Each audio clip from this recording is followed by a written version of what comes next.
Mic check, 1, 2, 3, 4. SPS is the best. Okay.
Good evening, everyone, and welcome to the August 12th work session of the Suffolk Public Schools School Board.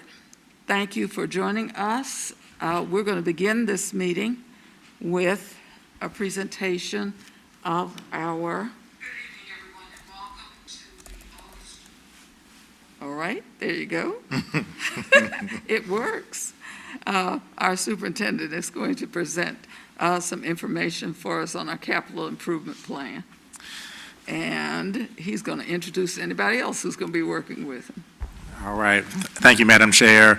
As we prepare for our capital improvement plan and school board feedback for this upcoming year, in discussions I've had with the school board chair, we wanted to make sure that we could show some of the differences between what the school board asked for last year in the capital improvement plan and what's currently in the city's CIP. So assisting me with that will be our Chief Financial Officer, Ms. Forsman, as well as our Director of Facilities, Maintenance and Planning, Terry Napier, to kind of go over some of the slides, and then of course at the end we'll open it up to any board questions. So I'll call Ms. Forsman to the podium. Ms. Forsman? Good afternoon. I started with everyone to give you some information about the CIP and the approval of the CIP. Let me give you a timeline first. The city requires us to submit those by September 29th, our new year submission for what the school board has approved for the CIP. So we will need your consideration this month into next month for a vote so that we can then submit them to the city so they can do their process because they approved their CIP in February usually. So when we talk about the capital improvement plan, what you're seeing here in the slides, what we're going to be presenting tonight is what the school board approved, what the city approved last year's CIP for the coming years, and then there's some differences that we feel are important for everyone to note as we begin to look forward to this year's submission of the CIP.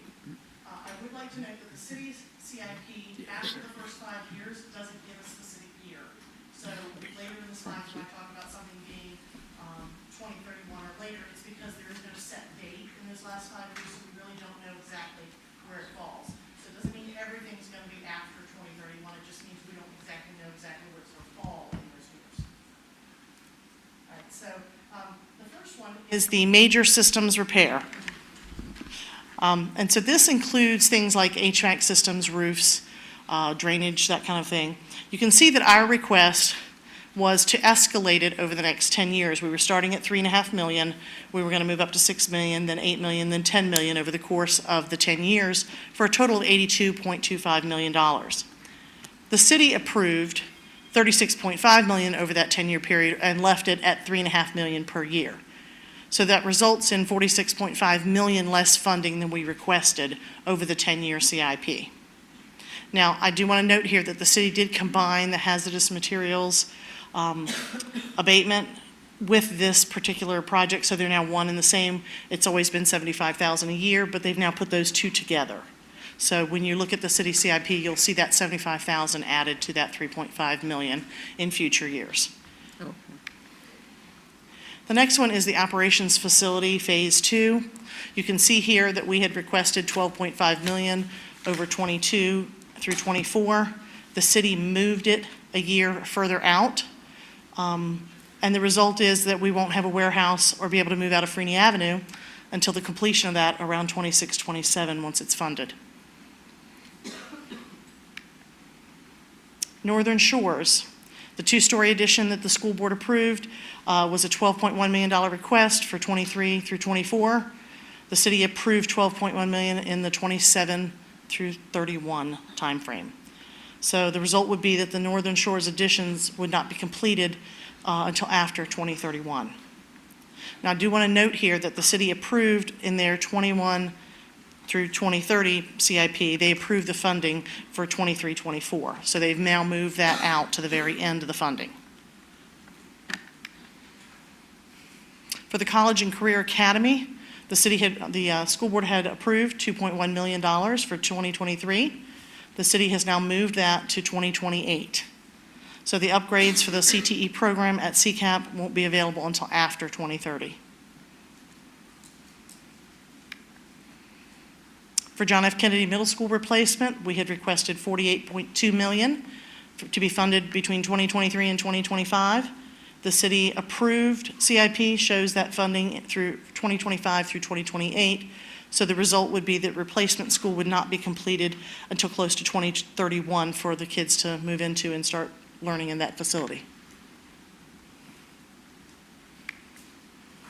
You can see here, we had some flooding with the recent rain. We wanted to show the pictures of what we all know is the flooding at John F. Kennedy Middle School. You can see here the flooding right there in the stage area. Here's another picture that shows all the flooding in that auditorium. So when we move on to Kilby Shores, you can see our request was for $28 million to be funded in 2025 through 2027.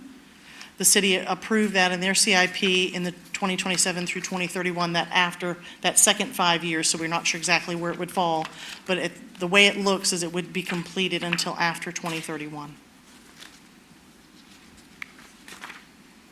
Elephants Fork, very similar. You can see there, we had it funded 2023 through 2026.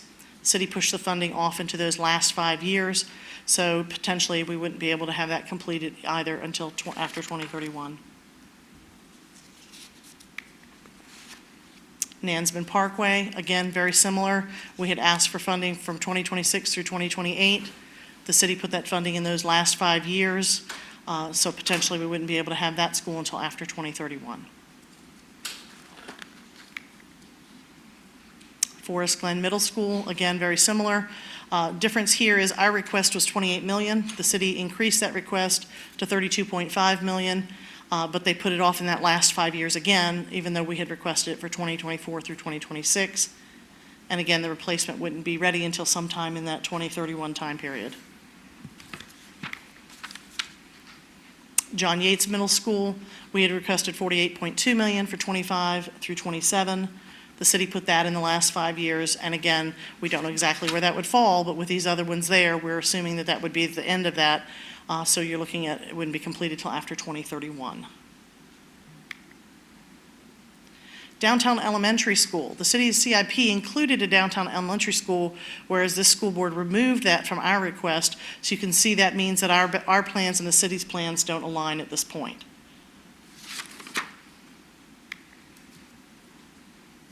The new high school at the northern end, if you remember, the school board approved an addition to the high school, to Dancer River High School, a 20 classroom addition with an auxiliary gym and a cafeteria expansion for about $20 million, and we'd asked for that funding from 25 to 26.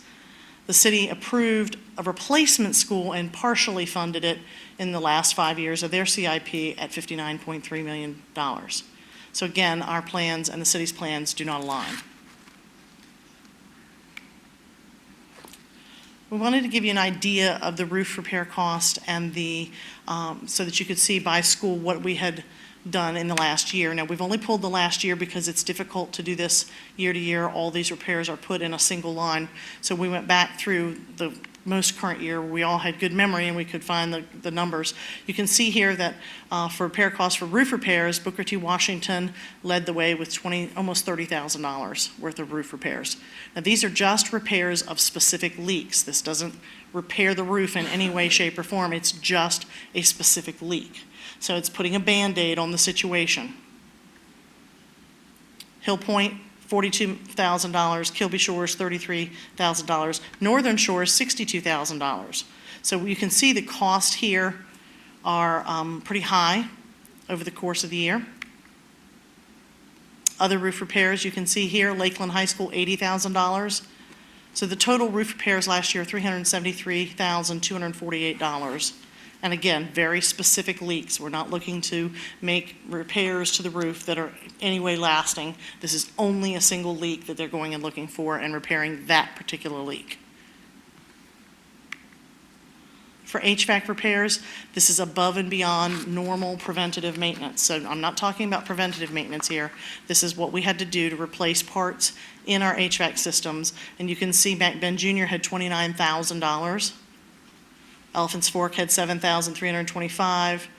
Northern Shores, $7,678. Even Colonel Fred Cherry had some HVAC repair work that had to be done at $4,101. other HVAC repairs. You can see here as high as $52,000. We had to purchase some portable units that had to be used in the classrooms at Nansman Parkway because those units began to fail before the year was out, even though we had planned to replace those air conditioning units this summer, and that work is almost complete. This was prior to the year ending, and we had to keep those classrooms heated and cooled. So our total for our HVAC repairs above and beyond preventative maintenance, $241,398. So you can see the total of those is $614,646. And again, that's no preventative maintenance. This is all specific repairs. And Mr. Napier is going to come up, if you don't have any questions, Mr. Napier is going to come up and go over where you are currently with what you have approved from last year for you to consider over the next month. Could you wait just a minute? Yes, I will. Board members, do you have questions about what you just saw? Because if you don't, I do. Any board members have any questions? Board member Reddick. Madam Chair, I just want to make sure that I'm understanding it correctly. We did not ask for a new high school. We said give us $20 million so we can, roughly, I'm not looking at it, but around about $20 million to add on classrooms to fix the situation. And we're told that we're not being wise with our money, but another governing body said spend $59 million to build a school that we didn't ask for and a school that the study said we didn't need. Am I correct? Yes. I just wanted to make sure. Thank you. And just to piggyback on that answer, Mr. Riddick, that $59 million is only a partial funding of a new high school. As the cost of a current high school in today's dollars is $120 million. And just to add to that, if you noticed during Ms. Forsman's presentation, before we get to Mr. Napier's section here, anytime that we saw a delay in schools that were being built, that were being pushed back to the second half of the CIP, there was no escalation or inflation costs except for at the elementary level. And today's dollars, for example, John F. Kennedy, which was $48.2 million, even when it was currently being proposed to be pushed back to the second half of the 5 years of the CIP, the figure that was still in the books was $48.2 million, when we're actually looking at $1.5 million to $2 million of inflation every year that any project is delayed. And the same thing goes for your question. We also did not ask for a downtown elementary school, which was also still listed there. So we have some grave concerns. And to Ms. Forsman's point, part of the reason why we had the escalation for the preventative maintenance, the $3.575 million that we have listed, to go into $6 million 2 years from now, $8 million 2 years after that, $10 million 2 years after that, was because of our facility study. Our facility study specifically stated that Mr. Napier's team was going to have replacements for both HVAC and roof over X number of years. So we really wanted to try to be fair and work with the city and kind of spread that out. But as you saw in the very first slide that Ms. Forsman put up, with the current model, we're looking at over $46 million worth of difference for preventative maintenance, which will then lead to more of those Band-Aids that she mentioned. There was one other thing that I want to say, and I don't want it to be missed in the conversation. I was asked by Board Member Story, I believe. She's not here right now. She'll be here later. But I was asked by Board Member Story about what we do with schools. And I realize we have 4 new board members, what we do with schools when the schools are vacated, when we can no longer use schools. And I realized that with this presentation, I thought it was a good idea to share this in this presentation what we do with schools, because that's a good question. When we no longer use schools, those schools are turned back to the city. That's what we have to do with schools. We do not keep schools. We don't demolish schools. We don't do any of that. We are keeping Driver Elementary School, because that was a school in question, because we're still using Driver Elementary Schools, because our school at Mount Zion, which would be our center that we've been trying to complete since I've been on the board, is still not completed, and I'm looking at that being pushed back some more. So for anybody, any of the public, I see the media's here, anybody who has questions, as long as we continue to push back the project, we have to keep the building. So, I explained that in a note to two specific people who wrote to me, but I want people to understand, we don't hold on to those schools, and I know that since you guys have been on the board, we haven't done that. So I wanted to make sure that people know, when we finish with the school, we turn it back over to the city, just like we did Old Southwestern. We give it back to the city, and it's up to the city to do what the city chooses to do with the property. We no longer have it. I wanted to make that point clear before we went further. Are there other board members who have, Board Member Jenkins? Thank you.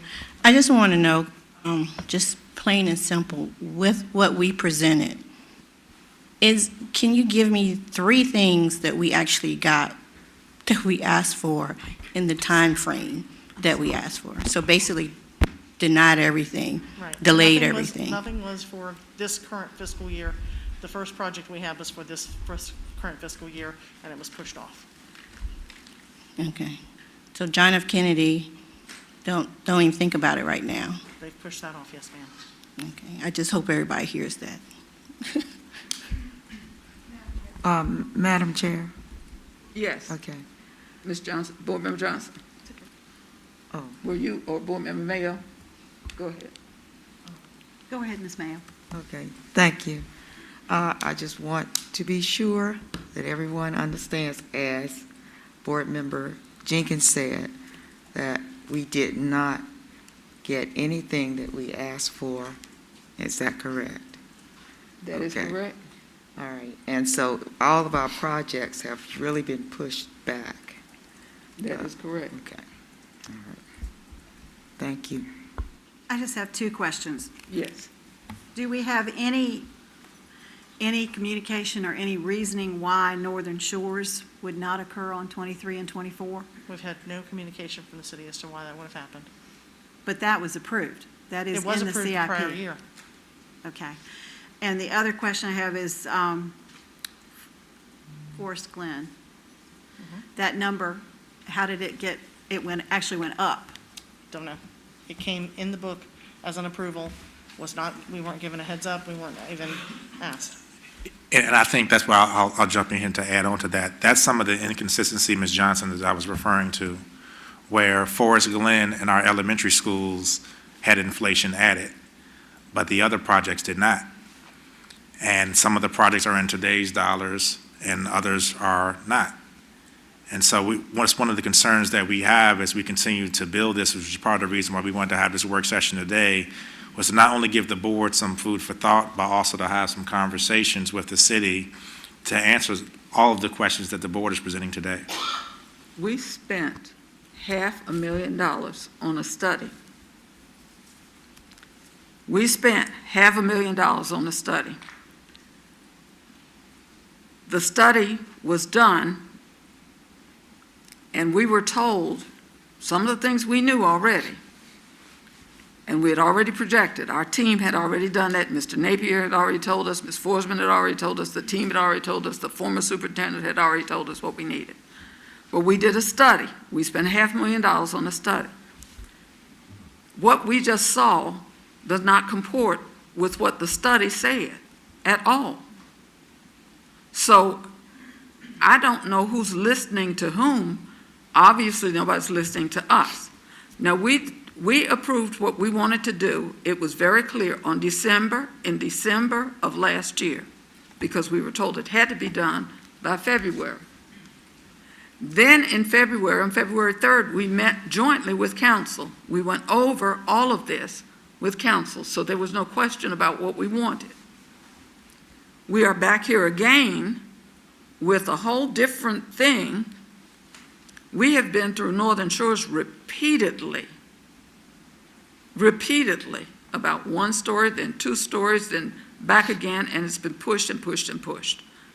If we ask you, now the figure I saw was $118 million for a new high school. We know that we cannot fill a new high school. It would be wonderful if we had $118 million that we're not using to put in the Nansemond borough. That's my borough. However, we can't fill it. We don't have enough children. The study projected that we couldn't fill it. So I'm not understanding why we're trying to get things we don't need and we can't get the things we do need. I don't understand that. And I don't know if I don't think I'm the only one having that issue, because I don't understand why we're trying to be given things we don't need. And if all of this is pushed back to the same date, 2031, we must be expecting a landfall, a windfall of some kind. Is something happening in 2031 that I don't know? Because it seems like all of the projects are being pushed back for after all of us are gone and all the council are gone. I don't know. Mrs. Barham, do you have? Yes, I have some concern. You mentioned the cost, ongoing cost that we've had. The roof repairs, $373,000 just this year. And HVAC. But have we had other things that we've had to spend a lot of money on as well? That, I know our costs are more than this. This is just a small amount. I've heard mention Kings Fork High School's had some problems, sinkholes, and Colonel Fred Cherry. Sinkholes. What are we doing? I mean, that's extra expenses. We're just talking about $614,000 here, which is a tremendous amount in 1 year. But this is an ongoing expense. Can you give me an estimate, Mr. Napier or Ms. Forsman, of how much we spent in the last, say, 5 or 10 years? I can give you an estimate of what we spent in the past 2 weeks at Yes, Kings sir. Fork High School. It's close to $500,000 Lord have on mercy. sinkhole repairs. On sinkholes. Alone. We spent $40,000 in sinkhole repairs at Nansen River High School. At Fred Cherry now, with the most current, we're somewhere around $50,000 on sinkhole repairs. And these are the kind of repairs that people usually don't think about. They're not fun things to talk about, but they're very expensive. This kind of work is very expensive. And I will tell you, we're not alone in this. Our neighbors are suffering through this kind of thing too. But yes, it's very expensive work. It's ongoing. The reason it's not on Mrs. Forsman's presentation is because it's still ongoing. We're not finished with it yet. And I don't think we're done. Mr. Hines and I have had a number of conversations, and that number is going to grow. But this is something that we have to do. There's nothing glamorous. It's like buying a washing machine. Nobody wants to do it, but you have to do it. So yes, we've had those kinds of expenses. And then there's just the routine maintenance expenses that were not included in that. Right. That adds up to a considerable amount of money too when you're talking about buildings with 2.4 million square feet. Right. And with ageable buildings, this is what you get. Yes. And if I remember correctly, that facilities study, which we paid so much for, which we thought was going to lead us in the direction that we needed to go for the future, why did we spend that money? That's my question. I'm like Dr. Buck. We knew most of the answers. The city wanted us to have that study, if I remember correctly, and we agreed. But to me, there goes another $500,000 almost, that could be used for things that we need. And then, I'm like Dr. Buck, 2031, that's a long time away. And a lot of these things, we've been talking about ever since I got on the board, and I've been up here many, many years. And they were talking about them even when I was a teacher in the school system. So I'm very concerned that they're not aligned with what we're doing. And the citizens should be concerned, I look at those pictures from JFK, and I'll remind again, I think when we were over at Kennedy back last November for the legislative meeting. Yes, ma'am. Legislative I days, reminded them that I taught summer school there in the 70s. And I remember when it would rain like we just had, this monsoon-type rain comes in, I remember we had to move all over the building because of water seepage and water problems, and that was in the 70s. And I'm sure we have spent millions of dollars since then trying to solve these problems. I'm concerned about that as well. And this is an ongoing thing. And I know we have some other schools that have issues with, water problems. That's very disconcerting. Madam Chair, Yes, Mr. Reed. this may be a question for Attorney Waller. A letter was sent from the city that inquired about the liability of a non-city sponsored event / school event because I was a school board member. What type of liability, if any, are we at risk for receiving by continuing to send our students to JFK, a school that has issues where there's water that's stagnant, there's other issues. We were there when they was talking about the pipe that was busted in the wall that we couldn't get access to, stuff falling out of the ceilings and some other situations. Is that a liability for us as a school division and the city when the city don't fund the school system with the money that they need? I can address that as best I can. When we have situations such as that which occurs at John F. Kennedy, the pictures that you saw of water, we spend a great deal of money on that to get rid of that water in the first 48 hours. We bring in contractors to take care of that for us. We dry those areas out. We spend a great deal of money to make sure that we don't have mold problems from those kinds of situations. And we do file, when it warrants, we do file insurance claims for some of that. But usually the bulk of that cost falls to us. So I can assure you that even though we do have these situations, we do not allow them to linger simply so the school board does not have liability. And if I could also just add to that, Yes, Mr. Waller, please. the only way that the school board could have some potential liability would be if there's any gross negligence on behalf of the school board. And what Mr. Napier had just outlined for you are the corrective steps that are taken by the school board whenever a problem arises. And so because of those corrective steps, I believe it avoids the school board and prevents the school board from having any liability. Madam, go ahead, Mr. Ray. I just want to make sure I'm understanding it correctly. So because Suffolk Public Schools School Board is doing what we're supposed to do with the resources we have, which may mean to shuffle money to address unforeseen circumstances, we are avoiding liability and risk from the negligent, well, this is my words, from the negligence of city council or for city council choosing not to fund us with what they clearly see we need.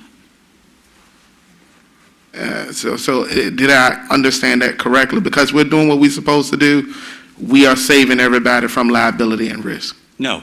When we take an action as school board or as facilities department or as finance department, when we take that action, we are essentially removing liability from our departments and from you as a board. This has nothing to do with the funding body. So what I said was correct then. Because we are taking those actions, we are waiving the liability and risk because we're doing what we're supposed to do.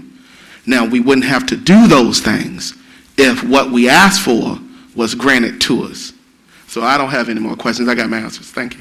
Thank you. Madam Chair. If things were properly done, I understand what you're saying. And I think that we are at this juncture, we won't have to move along to your presentation so that we can get it all in, because it's Yes. about 25 minutes to 6. And I Go think, ahead. I think what I'm going to say here is going to be a nice bridge to Mr. Napier's presentation and to Mr. Riddick's point.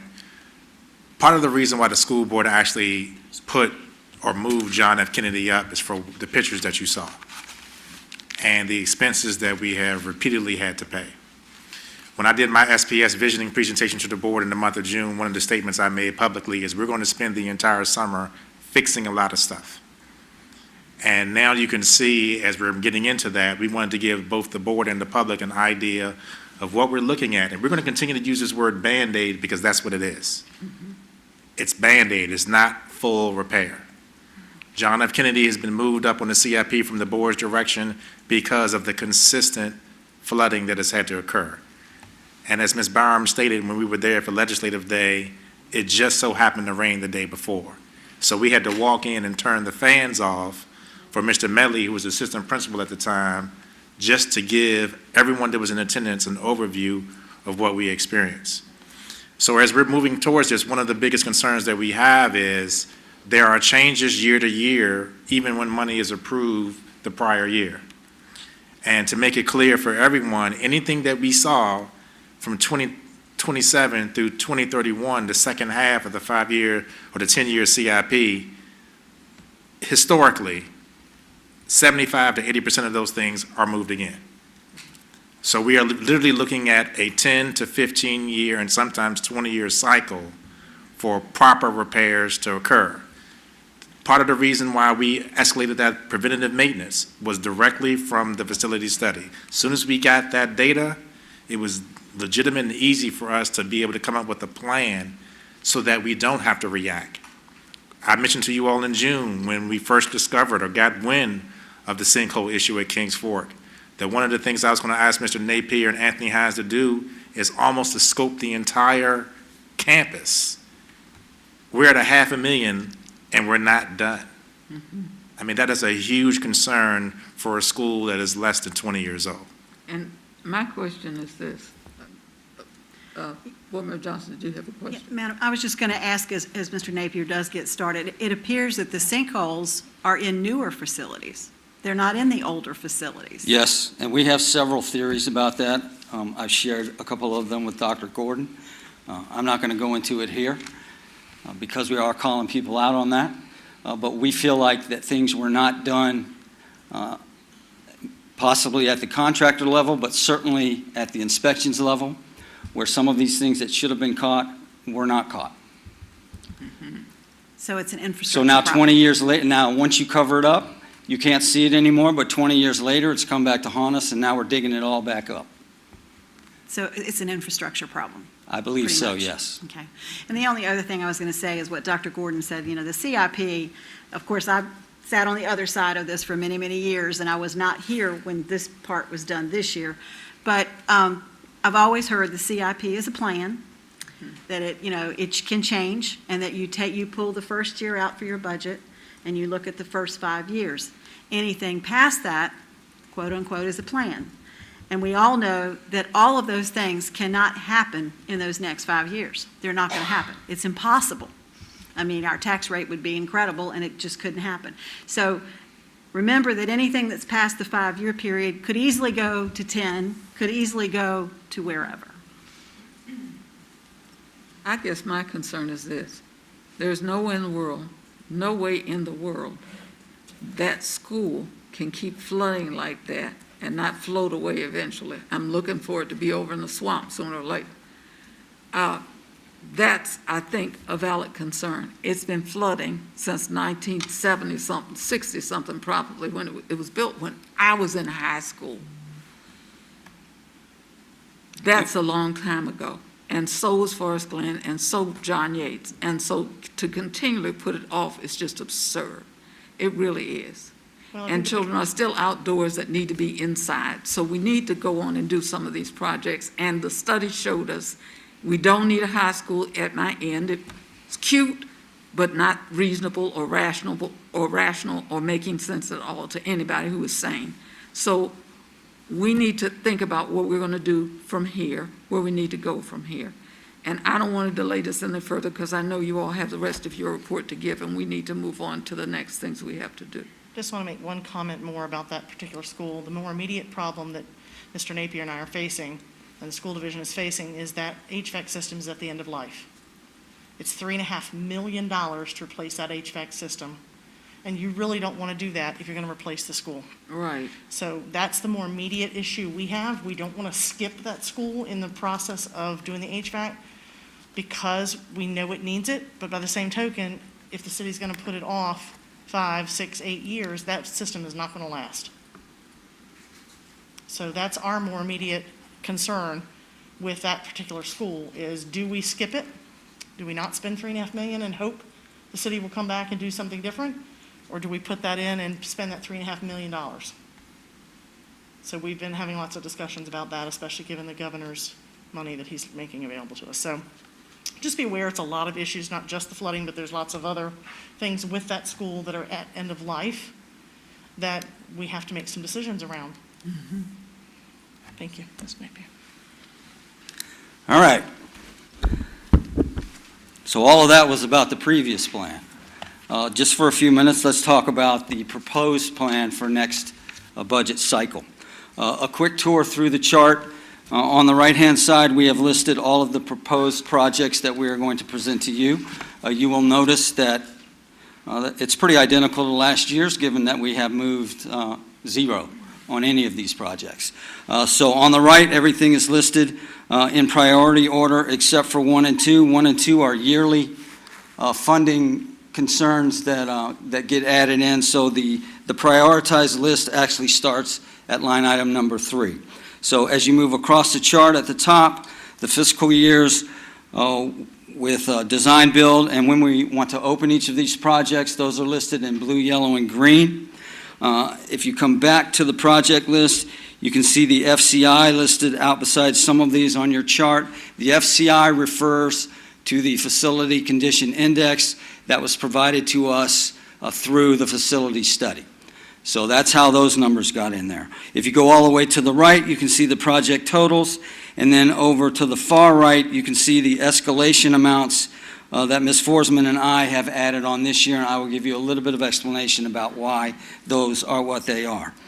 So beginning with item number 1 on the left, that is what Mrs. Forsman was talking about earlier in terms of HVAC system, roofing, storm drain, that kind of thing. You can see across that line for 10 years how that's been escalated. That's where she was talking about getting more in each year so that we can do more. The hazardous materials, you know, that's for things like asbestos, mold-related things. That's now being lumped, as Ms. Forsman said, into number 1 and 2. That's perfectly fine. It's the same amount of money for us.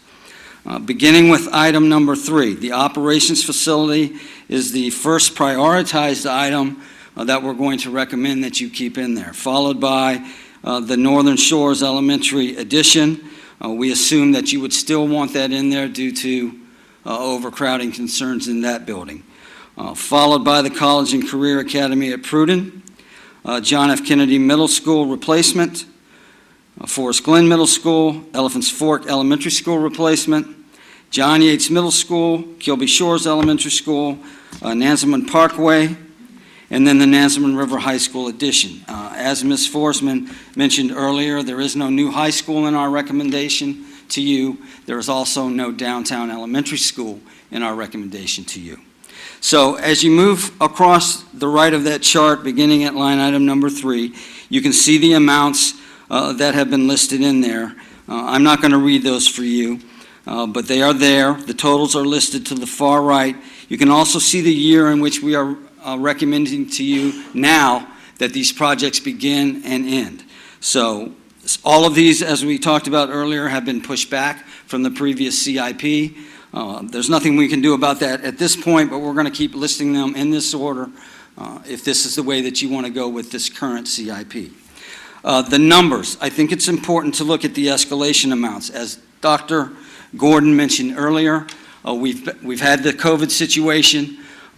As bad as that's been, it's been a terrible time in the construction world. You can see how we have escalated the prices, and basically we are escalating these prices from 2019, 2020 dollars is what this amounts to. So beginning with the first priority, we have escalated that by 17% this year. In consulting with our architectural firm, they told us that that range is running at this point anywhere from 11 to 17 or 18% in terms of escalation from year to year, where it normally runs 2, 3, maybe 5 in a really bad year. We're 3 times that amount at this point.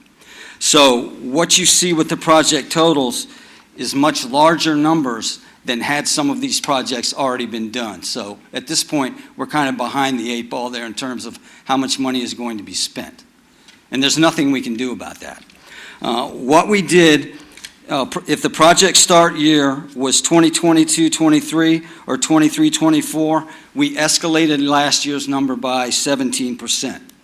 We're kind of taking a guess as far as these numbers. They could come back a little bit lower or a little bit higher when you actually put them out for bid, but we felt these were solid numbers to add on to the previous number to get us somewhere in the right ballpark in terms of what these projects actually are going to cost us at any point in time. So if you move across the chart with projects that began in 24-25, we escalated those by 21%. If you move down a little further, projects 25-26, we escalated those by 24%. And then projects that were pushed out to 26-27, we added an escalation factor of 28%. Those are big numbers, but we think those are accurate numbers. There's no point in us talking about building any of this if our numbers are going to be so short that we can't do it. We ran into that a little bit with Phase 1 out at the Operations Center, where there was a number thrown out at some point in history. That number, we kind of got tied to that by the city, I believe, and there was no consideration of escalation. So Mr. Hines had to get very creative when I'd come to him and say, we need to do this or we need to do that, because the money simply wasn't there. So you can see all the projects that are on there. It's just our recommendation to you. You can certainly change this in any way that you would like. But we feel like this is a solid plan moving forward, as long as we can get some cooperation in terms of when we start these projects. And, Madam Chair, if I can add to that. I have a question. Why are we designing Northern Shores when it's already been designed? I've seen the plans and the design. Well, here's the thing about that, and we're going to have to do the same thing at the Operations Center too. That was a conceptual drawing that we had at Northern Shores. We never actually went to design with that.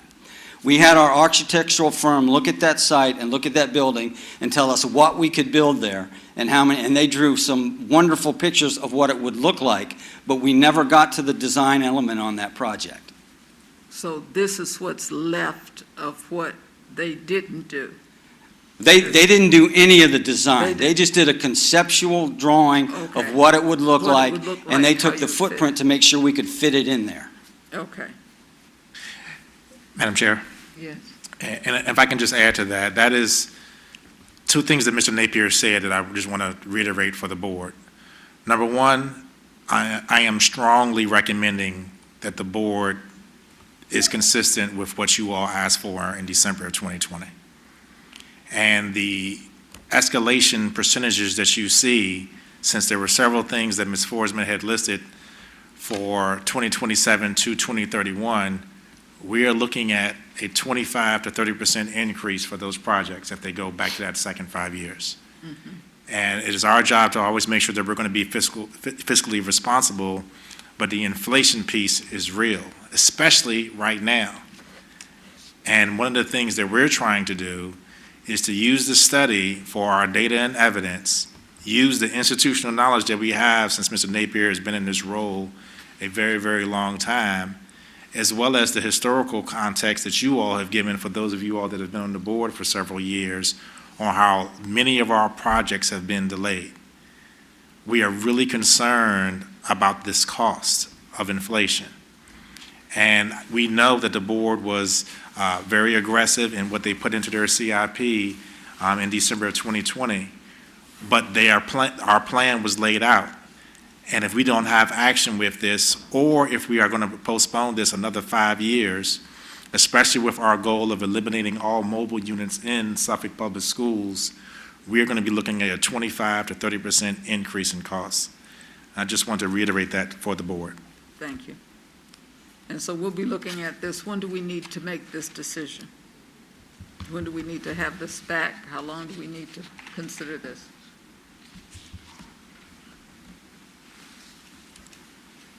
We'll bring this back before the board for a vote next month. Okay, all right, thank you. Mm-hmm. Thank you both. Anybody have any questions about this? I don't really have a question, but on the inflation piece, I just want, just to put it in perspective, I would just say that I think Mr. Napier has probably done an incredible job with his numbers, because anyone knows that if you're trying to build a house right now, you're not even being given a price. You're being given I guess you'd say just a holding place. Mm-hmm. I was told not to do certain things at my house because it was going to cost me 3 times. And if you looked at the latest inflation numbers today nationwide, I don't see any way that that's going to change. If anything, those numbers would probably be higher. So I appreciate the effort that you put there. Thank you. Thank you both. There's one other question that I have with regard to our changing. Do we have an update or any information on our move from where we are now to the Human Resources Building? Mr. Moore and I have had a total of 3 conversations in one meeting about that. I have requested, right now, the city had appropriated $500,000 to begin design and architectural work for us. Of course, we will have to send that out for an RFP for that to occur. We are then expecting for design and architectural work to take several months. Our current lease in the Human Resources Building, as we discussed at our last meeting, in the professional building, expires December 2023. It is going to be our goal to move our staff out of the professional building over the summer, late summer, July, August of 2023, because I think it's not feasible nor efficient to move our team while school is in session. Mr. Napier and I are in a ballpark of estimating 12 to 18 months of renovation work, at least, to be done to the Human Resources Building, which means that we are fully up against the clock in order to meet that goal. So really, at this point in time, every day and every week counts, and Mr. Moore has assured me that he will give me some information within the coming days. Thank you. Thank you. Board members, if there are no further questions, we're going to get ready to move into our closed session. I want to say this. You should have at your desk some information on the CDC guidelines, the most recent ones as of July 27th, 2021, the updated guidelines. I won't read them all to you, but I will say to you that we need to pay close attention to just the first items, updated information for fully vaccinated people, given new evidence on the Delta variant currently circulating in the United States, added to a recommendation for fully vaccinated people to wear a mask in public indoor settings in areas of substantially high transmission, added information that fully vaccinated people might choose to wear a mask regardless of the level of transmission, particularly if they are immunocompromised or in increased risk for severe disease from COVID, or if they are someone in their household, this is inside, at increased risk or severe disease or not fully vaccinated. Added recommendation for fully vaccinated people who have come into close contact with someone who is suspected or confirmed COVID-19 to be tested in 3 to 5 days after exposure, and to wear a mask in public indoor settings for 14 days or until they receive a negative test result. CDC recommends universal indoor masking for all teachers, staff, students, and visitors to school, regardless of vaccination status. Everybody should have one of these. Everybody should know this. I know it's been publicized, but I wanted to read that into the record and make sure that everyone is aware of that. It's not a rule I'm making up or a rule anybody else is making up. The governor has required that we follow the CDC guidelines.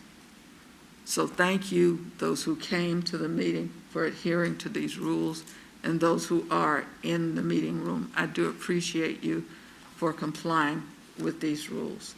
Thank you very much. Mr. Waller, we need to go into. A motion is needed to require all school board members participating in tonight's closed meeting of the school board to relinquish and have stored in a secure location designated by the school board all recording devices, to include cameras, computer storage devices, digital video recorders, sound recording technology, or tape recording devices.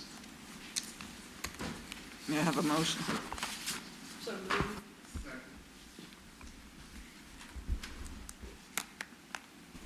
Board members, please vote. Board Member Jenkins? Yes.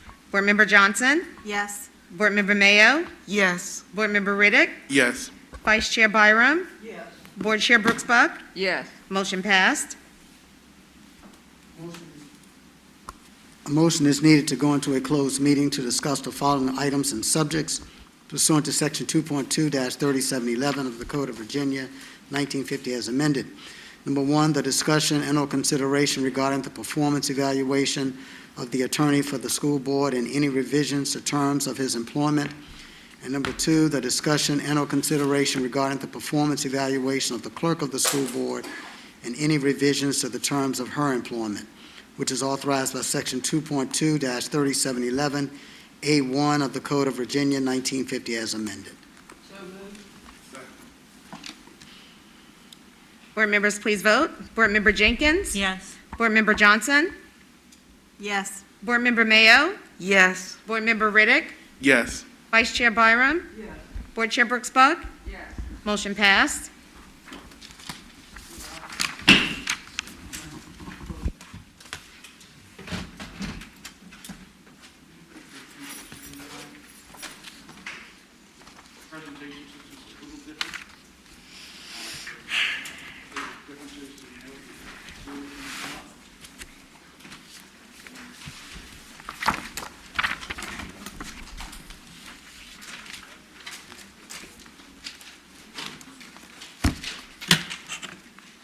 I'll start the shows just as we've normally done in the past.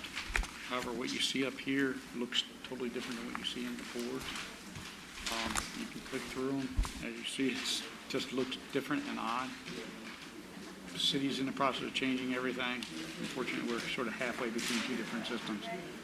If you get stuck, let me know. Worst case, I have a mouse that I can run it from if I need to. But just wanted you to be aware, this still works.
Good evening, everyone, and welcome to the Suffolk School Board meeting.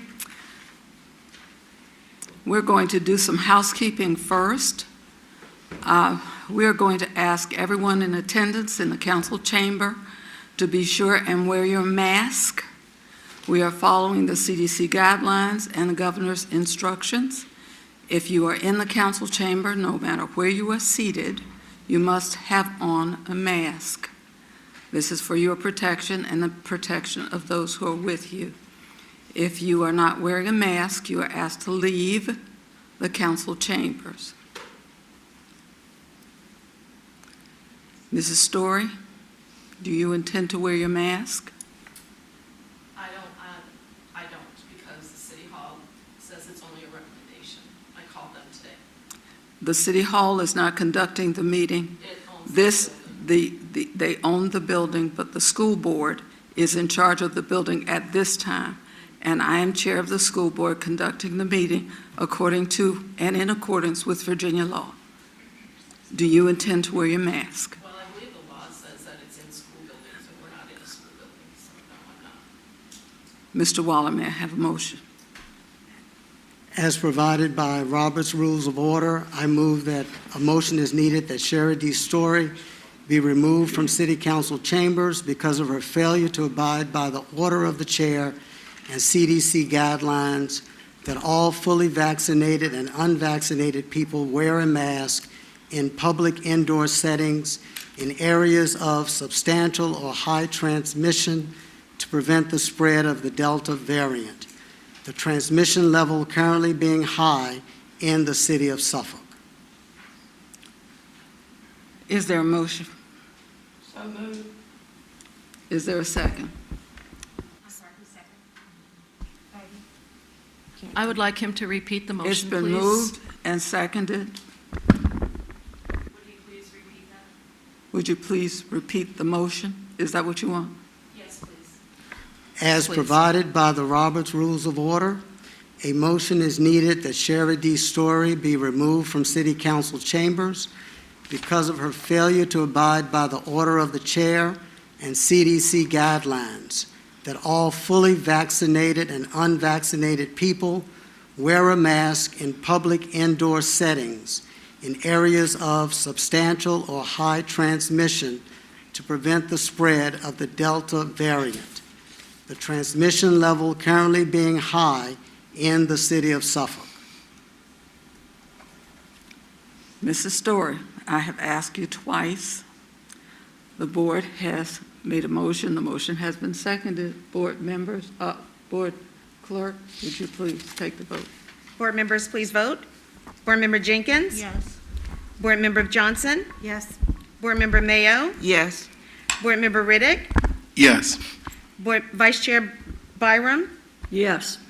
Board Chair Brooks Buck? Yes. Motion passed. Mrs. Story, either wear a mask or you have to leave. Why did I not get to vote? Would you like to vote? I'm sorry. I would like to vote, I yes. apologize. Please allow I'm Ms. Story sorry. to vote. Board Member Story? I'm sorry. I vote no. Thank you. Please record Ms. Story's vote is no. It is 6-1. Are there any abstentions? Nobody's left to vote, so I guess we got it. 6-1. Thank you, Ms. Story, for wearing your mask. Now that we've completed that unnecessary time, we can move on with the business. If there are members in the audience who refuse to wear a mask, you will be escorted from the building. I don't know if that was for the media presence that we were doing this demonstration, but if we were, I suppose people have you on film now, so the reality portion of the show is over, and we can go on with the business of the school board. Thank you.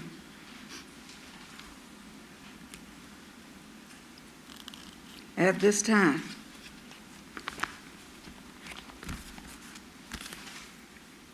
Mrs. Byron,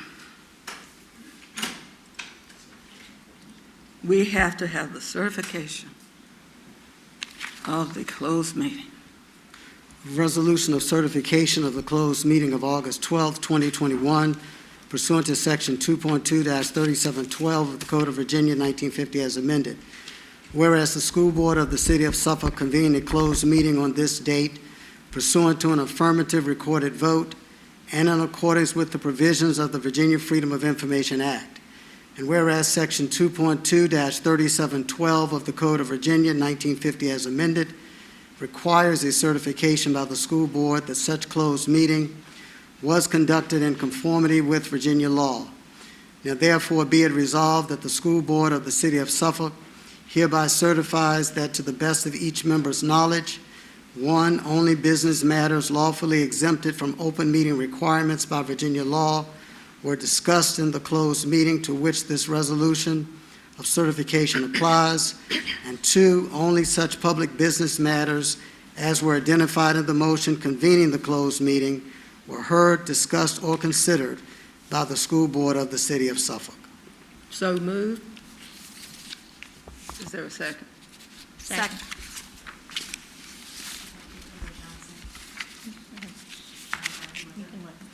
Johnson. Board members, please vote.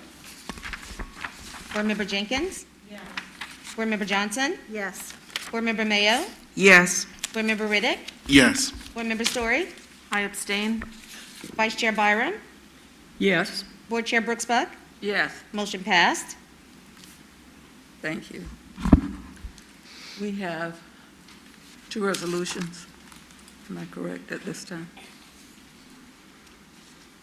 Mrs. Barham? Yes. Would you like to read the first?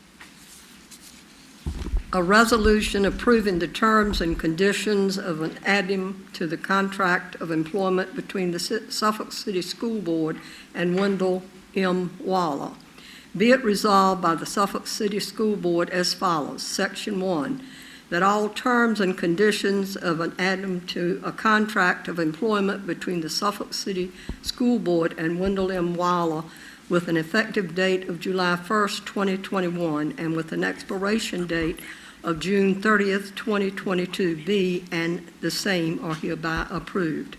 Section 2, that the chairman of the school board is hereby authorized and directed to execute the said addendum on behalf of the Suffolk City School Board, and the clerk of the school board is directed to affix the corporate seal of the school board thereto and duly attest the same. Do we need a motion and a vote? Madam Chair, I moved to approve. Go ahead. Move to approve. May I have a second? Second. Madam Clerk, Board members, please vote. do you have a question? Yes, I do. Board In terms Member of Story. Robert Rules of Order, I think after a second, you're to ask if there's any discussion. Is there discussion? Would you like to discuss something? Yes, You were I not would. present, so I didn't know.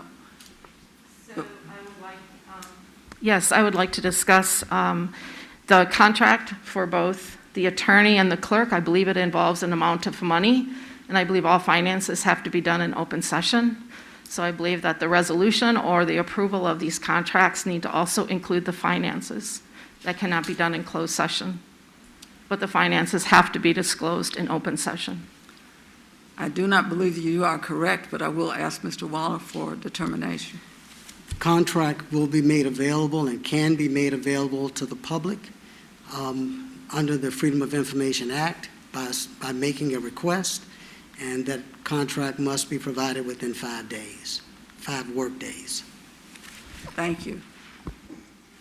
One question has been answered. We have another resolution, though, Mrs. Story, and I think it might answer your next question. Would you read the second resolution? Oh, wait. We didn't have do a the vote. We have a vote. Okay. Board members, please vote. Board Member Jenkins? Yes. Board Member Johnson? Yes. Board Member Mayo? Yes. Board Member Riddick? Yes. Board Member Story? No. Vice Chair Byram? Yes. Board Chair Brooks Buck? Yes. Motion passed. The second resolution.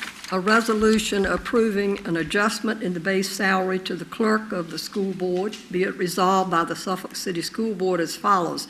Section 1, that the clerk of the school board is currently paid a yearly base salary of $12,227. Section 2, that the school board hereby directs that the base salary of the clerk of the school board be adjusted to $13,449.70 for the fiscal year beginning July 1st, 2021 through June 30th, 2022. May I have a motion to approve? Madam Chair, I move to approve. Is there a second? Second the motion. Are there questions? Thank you. Madam Clerk? Board members, please vote. Board Member Jenkins? Yes. Board Member Johnson? Yes. Board Member Mayo? Yes. Board Member Riddick? Yes. Board Member Story? No. Vice Chair Byram? Yes. Board Chair Brooks Buck? Yes. Motion passed. Thank you. We're going to go on. At this point in time, I'm going to make one comment, and then we're going to move to the Pledge of Allegiance. Board Member Story, you chose not to evaluate either the attorney or the clerk of the board, and so we did not know. We answered all questions at the time of the session, so we did not open at that point. I did not know you had any questions because you did not attend either the evaluation or the closed session, which you had every right to attend. But you gave us word that you were not attending of your own volition, not because we kept you out of that meeting. Therefore, the space wasn't made. I indeed apologize for not acknowledging or knowing that you might have questions. Under normal circumstances, I would assume you would have attended. We are going to go on. Mrs. Mayo, Board Member Mayo, would you lead us in the pledge? Yes. Please stand. I pledge allegiance to the flag of the United States of America and to the republic for which it stands, one nation, under God, indivisible, with liberty and justice for all.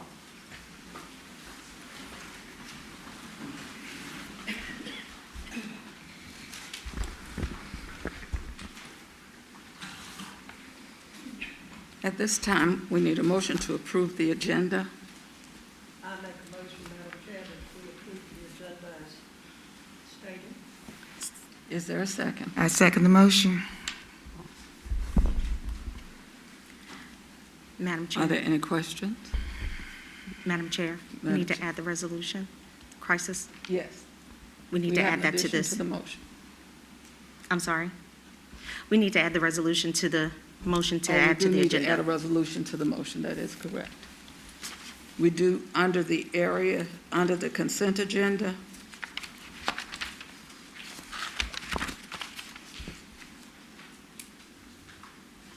we need to add the, do I have that? Resolution 2122-4. Okay, we Crisis add, we management need to plan to the add consent. a resolution. Do you have it in your notebook? I don't have it on my phone. They need to amend the motion. The number.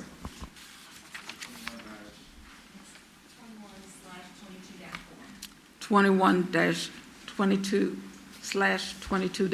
21/22-4. And read out the name. Crisis management plan to the consent agenda. Right, and the name for the public. Read it out. They don't have the computer. It's the crisis management. Yes. Hold on one second. Do I have that in here?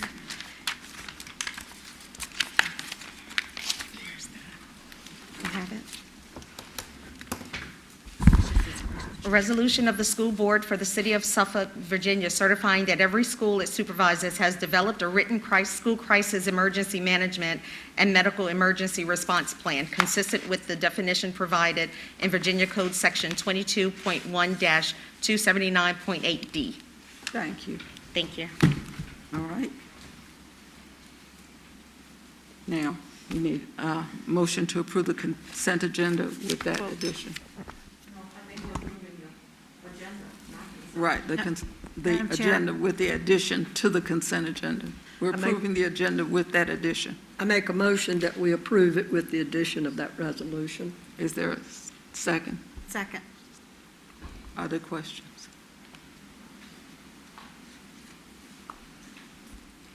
We're ready to vote. Board members, please vote.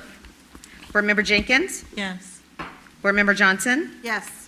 Board Member Mayo? Yes. Board Member Riddick? Yes. Board Member Story? Yes. Vice Chair Byram? Yes. Board Chair Brooksbach? Yes, Motion passed. thank you. We have a speaker, and you're going to make a statement before the speaker comes forward. Listen carefully to the statement, and then I will call the speaker forward.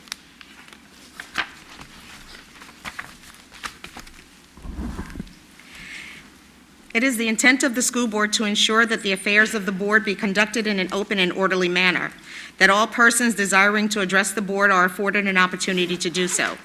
Any persons addressing the board shall, 1, confine their comments to matters germane to the business of the school board. 2, refrain from words or statements which from their usual construction and common acceptance are construed as insults and tend to incite violence or breach of the peace. 3, refrain from obscenity, vulgarity, or other breach of respect. 4, comply with the time limit for public comment as set by the board, which can be up to 5 minutes unless the board, through the exercise of its discretion, decides to allow less than 5 minutes for public comment. 5, refrain from cumulative or repetitive remarks.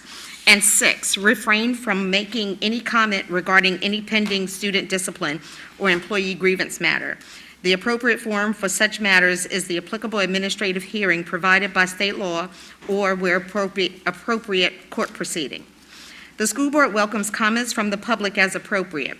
Board members will listen to public comment but will not comment unless granted permission by the chair. The chairman or other presiding officer shall preserve decorum and shall decide all questions of public order, subject to appeal to the board. At the request of the chairman, a city police officer shall act as sergeant at arms at all board meetings. The officer shall, under the direction of the chairman or other presiding officer, have charge of the board chambers, the board conference room, the waiting areas and corridors adjacent thereto, and the school administrative building, and shall prevent disorder or interruption of the business of the board. Please state your name and your address before speaking. The speaker who has signed up is Deborah Wallstrom, purchase cards and minutes of school board retreat.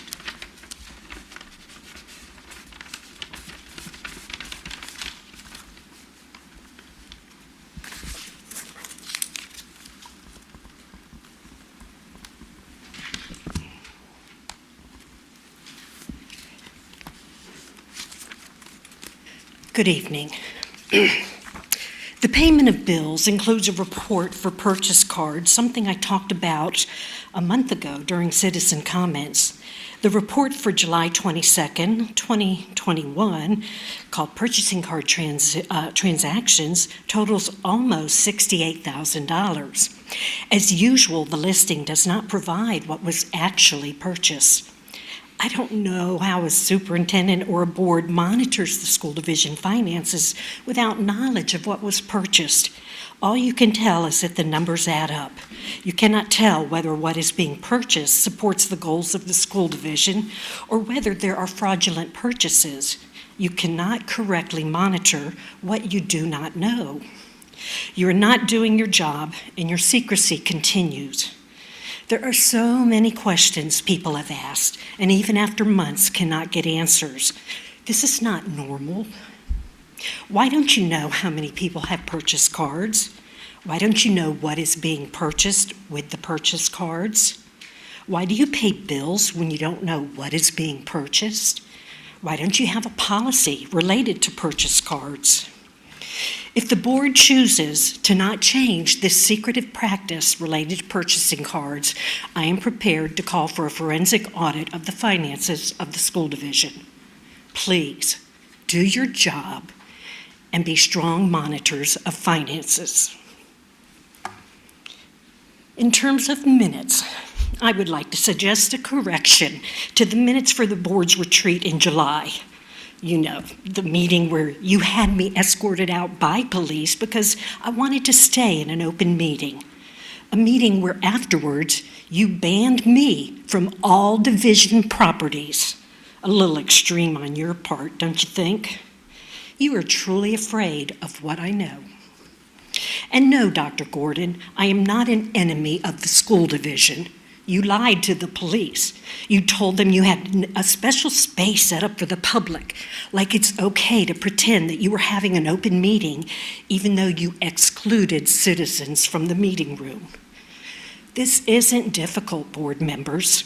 An open meeting is one where the citizens are allowed in the meeting room to observe the business of our government. And that means in the same room where discussions and deliberations are taking place. In the minutes, you included a highly unusual footnote about me, a private citizen blaming me for your illegal meeting starting 9 minutes late. Your footnote is telling. Your footnote is a lie and a joke. We all know you were waiting for Linda Johnson to arrive, and you weren't going to start the meeting until she got there. She didn't even arrive in the parking lot till I had been escorted out of the school. I happened to see her in the parking lot as I was leaving. But here you are again, in your usual form, lying and shaming me, calling my behavior erratic. Just because I stood up for what is lawful, my legal right to be in an open public meeting, instead, you illegally had me escorted out and banned me from all school division properties, and you have threatened me with consequences if I don't do whatever you say you want me to do. Even though the law demands it, you just didn't want anyone in the room to observe the meeting. You want secrecy, and you will break the law to get it. If you think standing up for what is right is erratic, then so be it. I will continue to call for you to do your job as school board members, to be open and transparent, and to get a handle on the reading problem in the school division, especially for Black students and those in special education. I will also continue to monitor the contempt of court you have been displaying. Every time you violate FOIA, you violate your court orders, and that could result in individual jail time as well as personal fines not paid by insurance or the school division, but by you as individuals. And Mr. Waller, do not ever again call me racist over your inadequacies of those of the board. Thank you. Enough. I don't normally respond to this kind of thing. However, I do have the opportunity to. And since we've decided that we want to do this as a production, let us get some details straight. We do not have workshops where people come, disrupt the workshops, take chairs down from the wall and make themselves seat in the middle of the workshop. We had places for the public to sit, huge screens like this, 5 for the public to view. The truth is available. You can bring the TV cameras down, we can show you the layout. But we will not allow those fantasies, those tales to go any further than where they went right now. Enough is enough. Thank you very much, and we're going to go on with our meeting.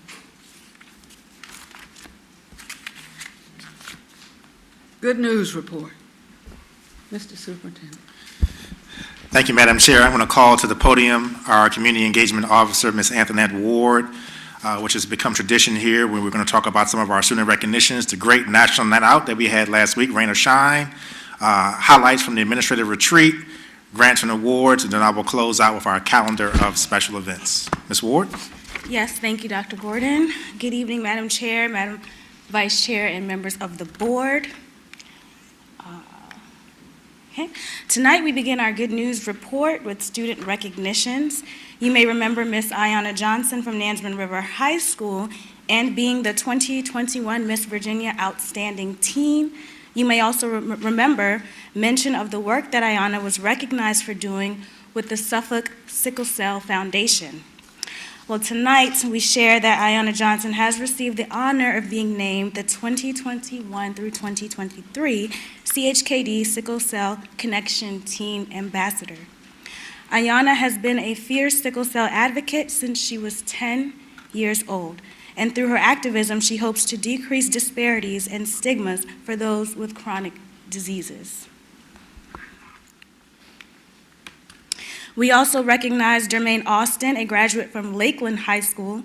Jermaine is the first place winner in the undergraduate category for the Louisiana State University Summer Research Internship Program. He was a participant in the LHS Biomedical Sciences program, and he is a current undergraduate student at the University of Virginia. Principal Wagner should certainly be proud, and so should we.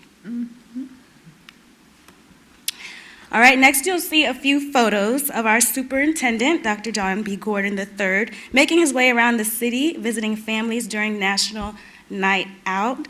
This was his first time experiencing National Night Out in the city of Suffolk, and we can tell he had a blast.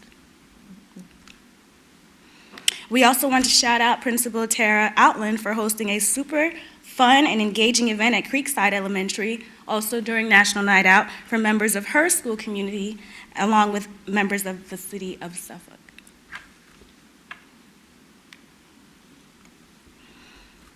All right, Supervisor of Employee Wellness and Health and Physical Education, Ms. Ann McCoy, hosted a fun team building activity during our administrative retreat to get staff to think outside of the box and work together to problem solve to achieve their goals. And that's actually me and Miss Pichon down there in the corner on that scooter. And it was definitely a lot of fun.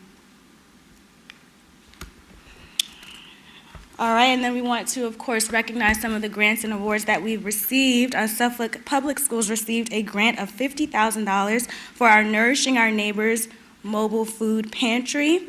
Nourishing Our Neighbors was previously hosted at Booker T. Washington Elementary, but with the grant funds, the Food and Nutrition Services team will be able to host the event at both Booker T. and Colonel Fred Cherry.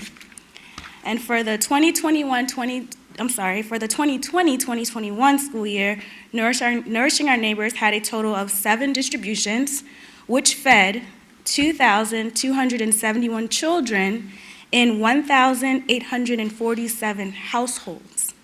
The team sent a total of 56,655 pounds of food, which, if we do the math here, equals to 47,213 meals. All right, thank you. That does conclude our good news report this evening. Thank you. Thank you. Couple of things to add there, and thank you, Ms. Ward, for the outstanding job. National Night Out was definitely a huge success, and we know there were a lot of people that were concerned because of the weather. But Chief Chandler, the rest of our fire departments, we had karate out there, they had the Boy Scouts out there. Mr. Bradley got a picture with me with the Stormtrooper, which I really enjoyed. It was just a great event. Glad that Ms. Allen helped us out by expanding that to Creekside Elementary. That was her in the dunk take. And just everyone just had a great time. And we want to continue to have as many community events as we can, as long as it stays safe to do so. Madam Chair, for our calendar of special events, as a reminder to the board and to the public, we have the renaming ribbon cutting ceremony from Pioneer to Southwestern Elementary on September 1st. Convocation, SPS Convocation, the remix, Back and Better, September 2nd at Chartway Arena at ODU. This is going to be outstanding. Dr. Branch, Mr. Skinner, Denise Russell, so many people, John Littlefield, Charles Brable, Antoinette Ward. This is going to be game show meets pep rally. And it's going to be outstanding. We are just so excited. All of the prizes and donations that we've already received from the city and several of our partners, we want to make sure that we kick off the 21-22 school year in the right way. As a reminder, parents and school community, Labor Day is September 6th, and then the next day is September 7th, the first day of school. Please, to all of our drivers in the city of Suffolk, please make sure that you pause, as our school buses will be back on the road. We'll have children at our bus stops. We want to make sure that we do not have any issues or incidents. And our next school board meeting is September 9th, Madam Chair.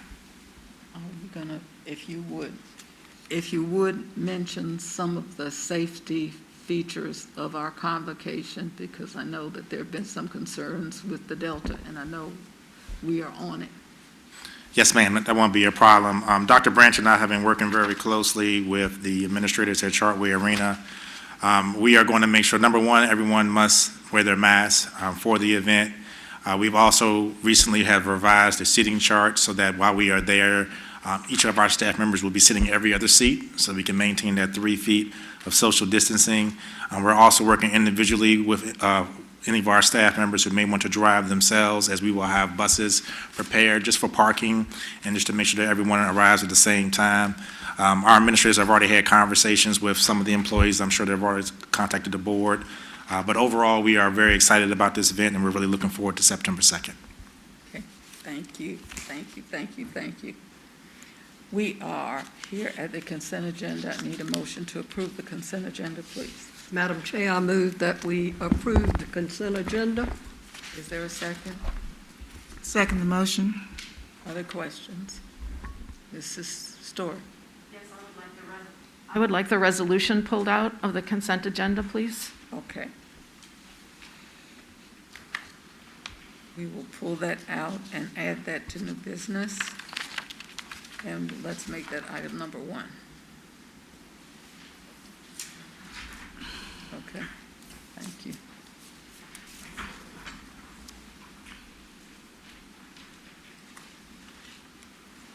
If there are individuals who do not have on a mask, you must leave the chambers. Are there individuals present who don't have on a mask?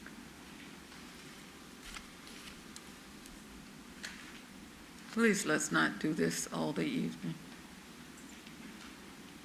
We appreciate your cooperation.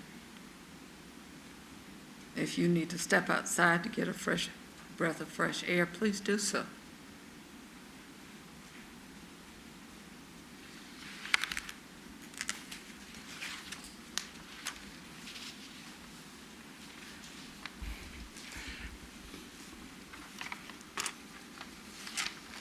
We had a second, and we are now ready for the vote.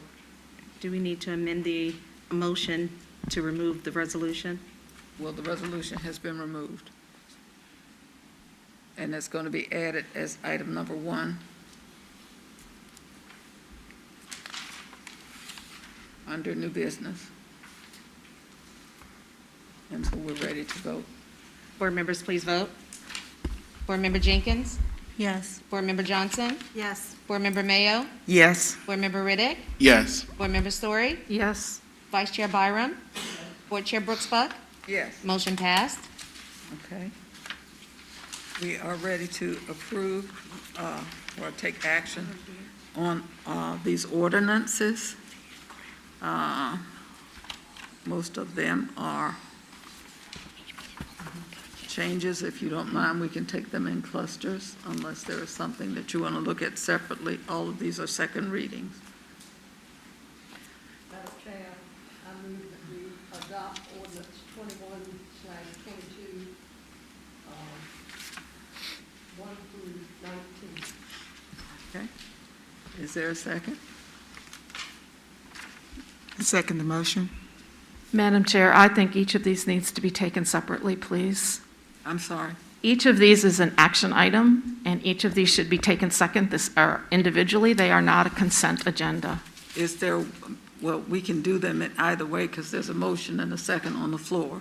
But if you have a question, or if you'd like for something to be removed in particular that's of interest, we can look at that or consider that. Most of them are edits. Madam Chair, I call for the Yes, question. I would like number 18 removed, please. Okay, number 18.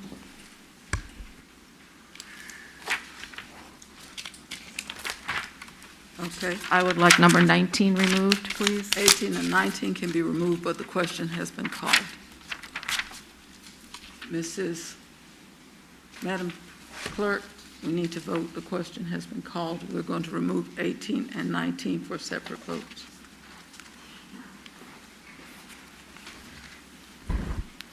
Okay, so we have a new motion? We have a motion with we're going to remove 18 and 19.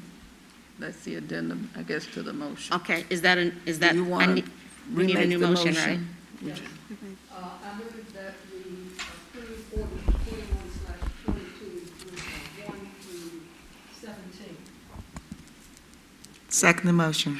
Motion's been seconded. Board members, please vote. Board Member Jenkins? Yes. Board Member Johnson? Yes. Board Member Mayo? Yes. Board Member Riddick? Yes. Board Member Story? No. Vice Chair Byram? Yes. Board Chair Brooks-Buck? Yes. Motion passed. Okay, now we're taking 18 individually. Do we have a motion? I make a motion that we approve ordinance 21/22/18. Is there a second? Second. There's a second. Are there questions? Yes, Mrs. Story. Yes. I would like to speak to this policy. And may I confirm with you, I think from Robert Rules, I have 10 minutes to discuss this. Is this correct? You can have 2 questions in the 10-minute period if you have questions or concerns that you'd like to address. Yes, ma'am. Okay, thank you. So in this equity policy, I do not believe this is good for students or for our school division. Equity has been discussed and now has been ruled by a court that equity is in and of itself, if that's all it is trying to make everyone equitable, is unconstitutional. I do not believe that we should have language that brings everyone to the lowest common denominator. I believe in merit-based education. I believe in motivating students so that they can do their very best. I believe in differentiation. I believe that we have not done a good job differentiating, and therefore some students do get lost of every race. They do get lost in the process. But equity as a policy is not a good practice. Not everyone is the same. Not everyone has the same talent. And we are not applying equity across the board. It is being applied very selectively. Certainly, our athletic programs are not based on equity. We have tryouts for those programs. And there, again, athletes are picked on a merit-based. Why is that not an equitable situation so that everyone can participate?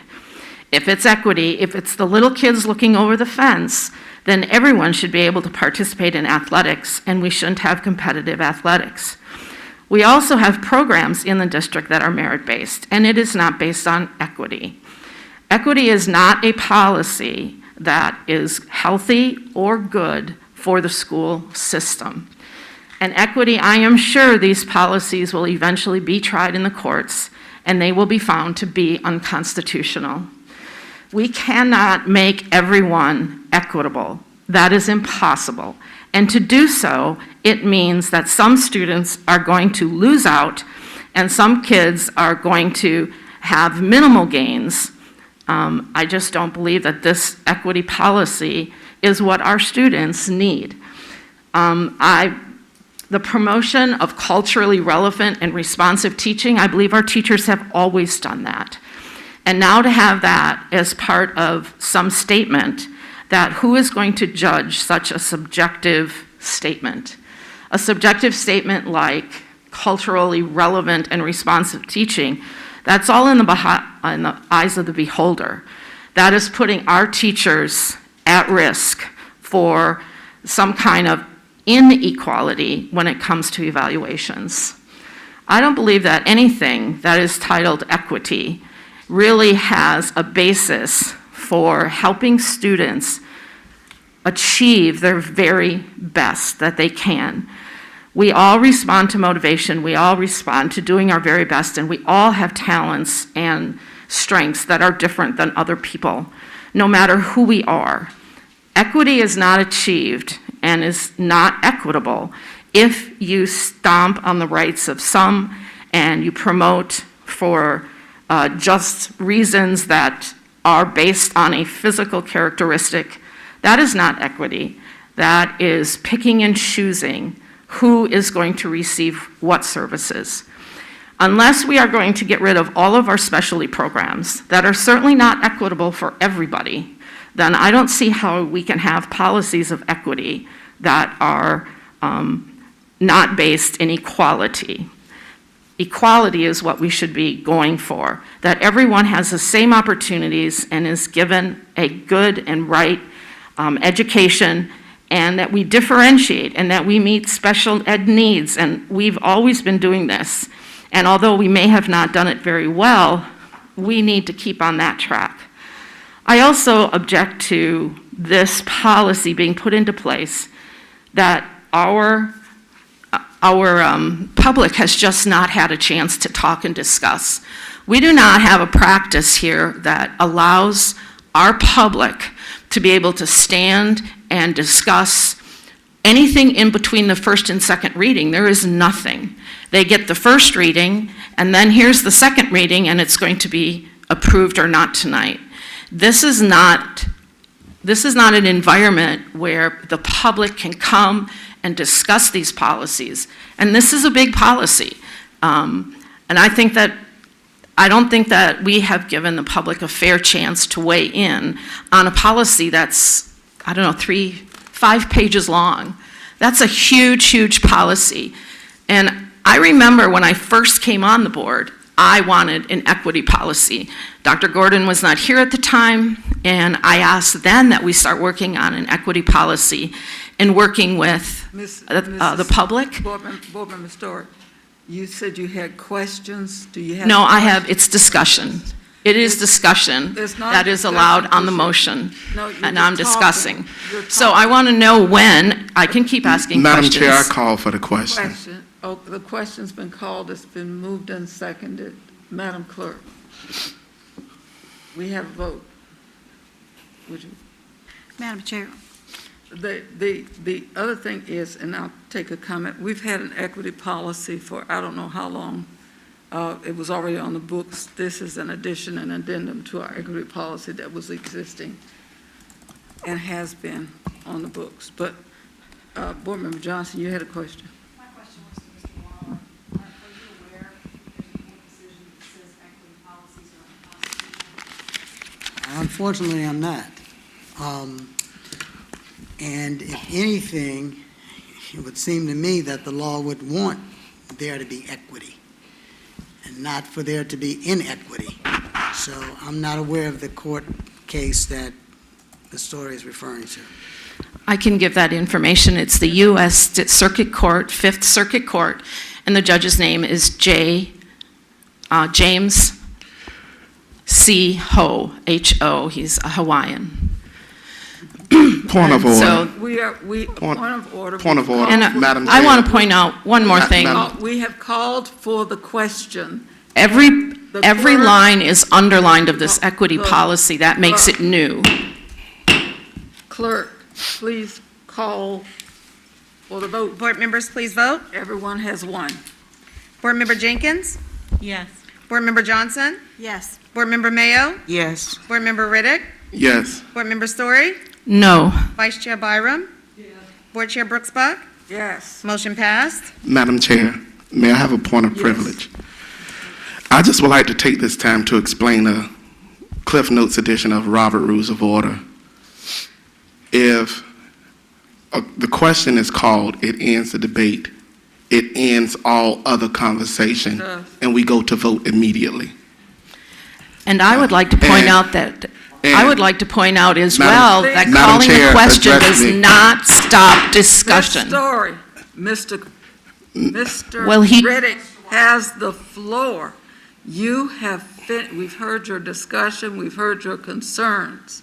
We have listened very attentively to your concerns and allowed you and whomever to hear and record, and all of that's going on. We've got all of this going on. We've listened very attentively to what you've had to say. Understand we already have an equity policy. This is not new.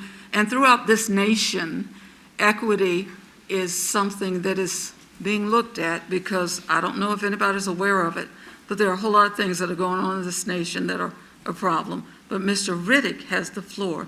Mr. Riddick, would you please finish your comment and please Yes, ma'am. accept my apology? Thank you. I'm going to move a little bit faster. According to localgovernment.extension, wisconsin.edu, when member or members of a group feel that a debate on a pending motion is unproductive or that the group needs to move on to other pressing issues, they may desire to end the debate and vote immediately on the pending motion. And that's what a calling of the question invokes. It invokes us to vote. Madam Chair, I don't want us to be distracted from what we're here to do today. We got a lot of pressing business, and we all had ample time to ask questions and relay this stuff over. I believe people are getting equity confused with equality, but I'm going to stop there. Thank you. And I read that Mr. Waller, there was an opinion by the Judge Ho. It was not a case. It was an opinion. It wasn't a decision that was made. It was an opinion. And there have been several on this issue, but it wasn't something that was decided. We're going to go on to ordinance number 19. It's ordinance 21. Madam Vice Chair, Ordinance we need a motion. 22-19, something that we approve that. Is there a second? I second the motion.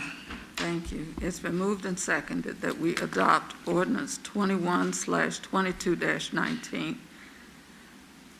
Ordinance adding a new section to Chapter 1, Article 6, Section 16.2:2, entitled Definitions, Discrimination, Harassment, and Bullying Prohibited, Student Privacy and Confidentiality Required, Use of name and gender pronouns, legal name and sex at birth required of student records, dress and grooming codes, segregating students, prohibited access to restrooms, locker rooms, and changing facilities, professional development and training, superintendent to develop guidelines, transgender policy of the policies of the Suffolk School Board.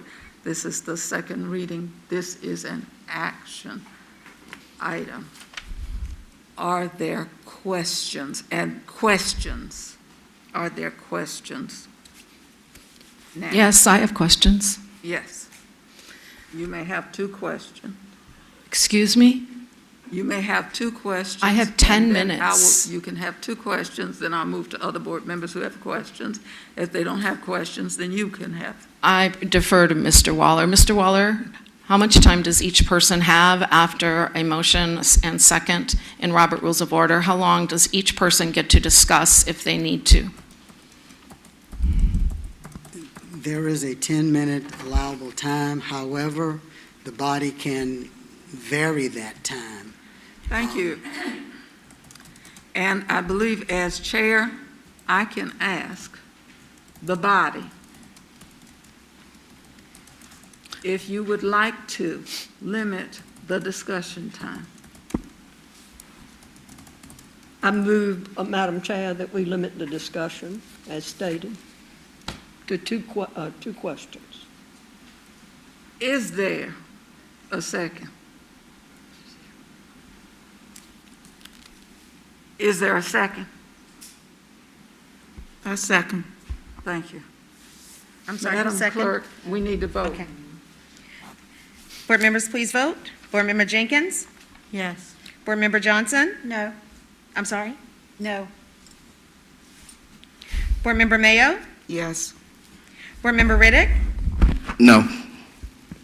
Board Member Story? No. Vice Chair Byram? Yes. Board Chair Brooks Buck? Yes. Motion passed. Okay. Mrs. Story, you have two questions. Please ask those questions. The question I have is that have we, again, given time for the public to fully digest and to discuss this transgender policy that will affect many students in many ways, including being able, have they been able to ask what the ramifications of this, how it will be dealt with in each school, because each school is configured differently?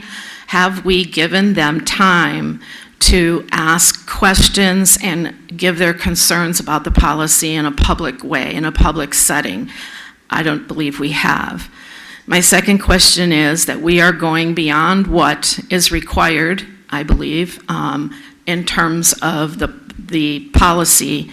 And the most egregious, I think, in this policy that I would question of whether it is legal is that which parents are not being notified if their student wants to transition or do something at school without their parents' notice. I do not believe that that has passed muster and is going to pass muster in the courts, and I'm wondering, and my question is, do parents understand that they will not be notified, that they are losing their control over what they know about their student? And I really question that part of this policy of taking the rights away from parents to know what their student is doing in the school setting when it comes to their personal, their social, their mental, and their physical well-being.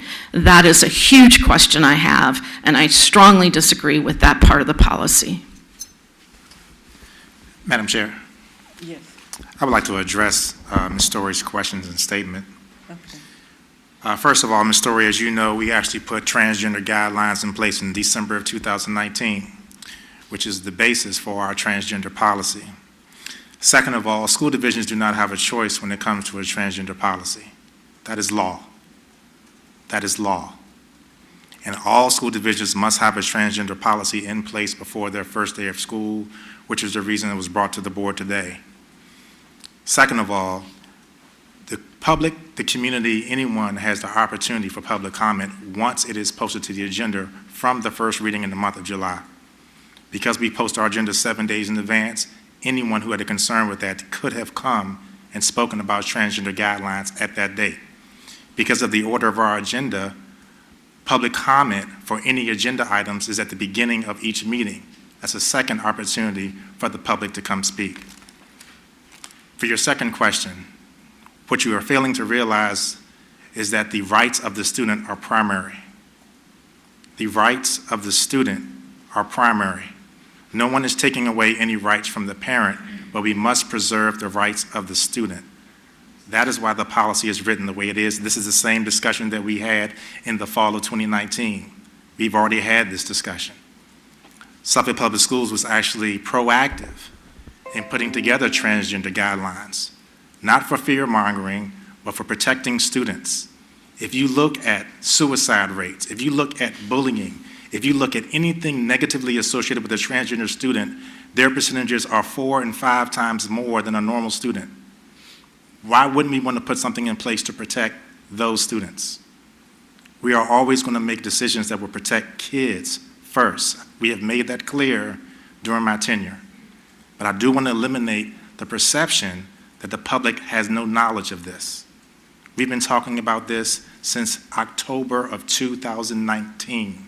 Went into effect in December 2019, approved by the General Assembly, making us known that everyone must have this as law before the start of school. That's 18 months, Ms. Story. I think it's been addressed. In addition, we talked about this last month. Just as the first speaker came, any person could have signed up before 12 o'clock yesterday to have a discussion about this. Any person could have done that last month. The people who came to our policy review committee before it was put up for first reading could have come to discuss it.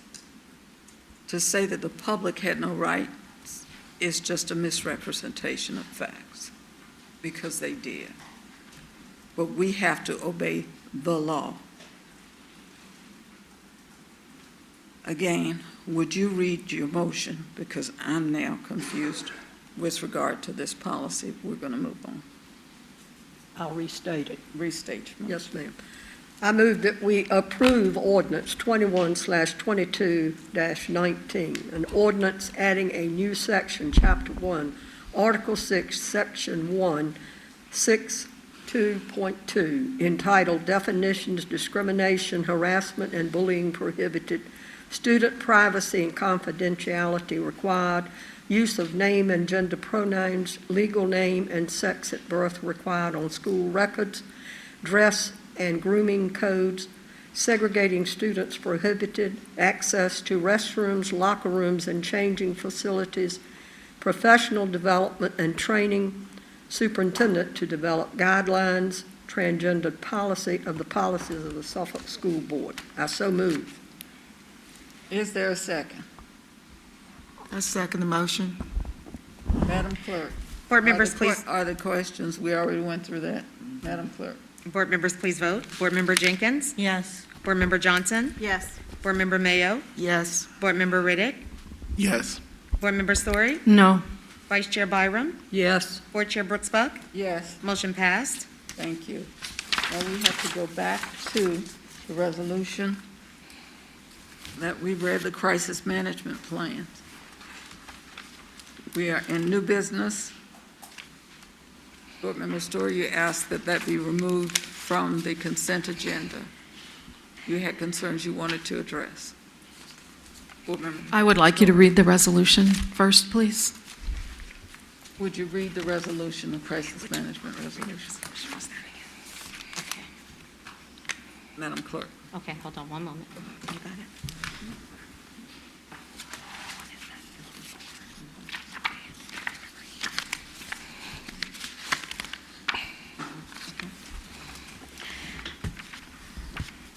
A resolution of the School Board for the City of Suffolk, Virginia, certifying that every school it supervises has developed a written school crisis emergency management and medical emergency response plan consistent with the definition provided in Virginia Code Section 22.1-279.8D.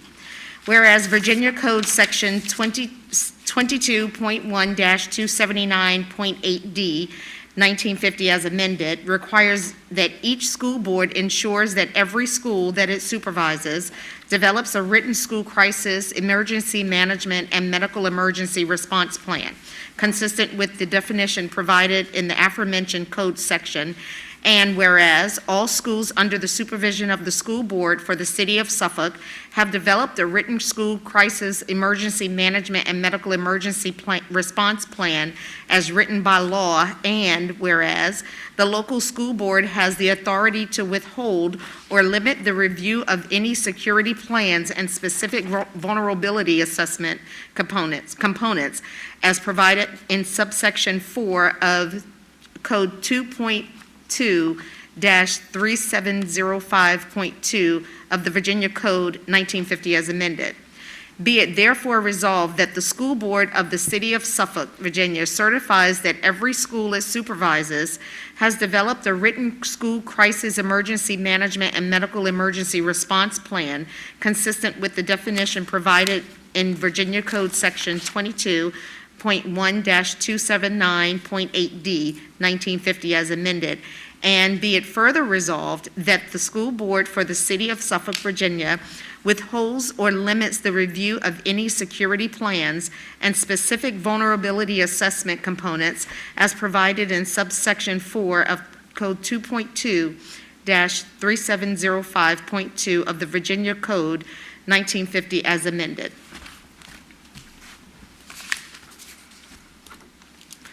So the reason I asked for this to be read is because I believe the second paragraph she read said the school board has to make sure that these plans have been written. And I, as a member of the school board, cannot make sure that these plans have been written because I have not seen them. I want the public to know that I asked for them to be passed to me as a board member, as an elected board member, and I was turned down. So unless the other board members have seen something I have not, I don't know how we pass this resolution that the school board is responsible that these have been done without seeing them. And it's a matter of principle. It's not a matter of believing someone's word. It's a matter of principle that we were elected and do not give up our duty of oversight to see these documents. And to the best of my knowledge, I said, at least I have not seen these documents, so I cannot certify that we have complied and we have done this. And to the public, since we're doing this for the public's benefit, we have hired a designee. The 7 of us supervise him. His name is John B. Gordon III. He is responsible for the day-to-day operations of the school, and this matter would fall under the day-to-day operations of the schools. There are emergency management plans, and the Virginia FOIA allows us, these things are not covered under the Virginia FOIA, so we are not doing anything that's inappropriate because they are emergency management plans. Say, for instance, there's a critical emergency and we are attacked. We don't give the plans and outline them for the public to see. We don't share them. So these kinds of things are for our designee to be responsible for. We hired someone to do that, and that person is our designee. He's sitting to my right. We give him that authority. We don't have to all check everything that he is supposed to do in detail. We don't go over all of his work behind him, check all of his evaluations to see that he's done them with the principals.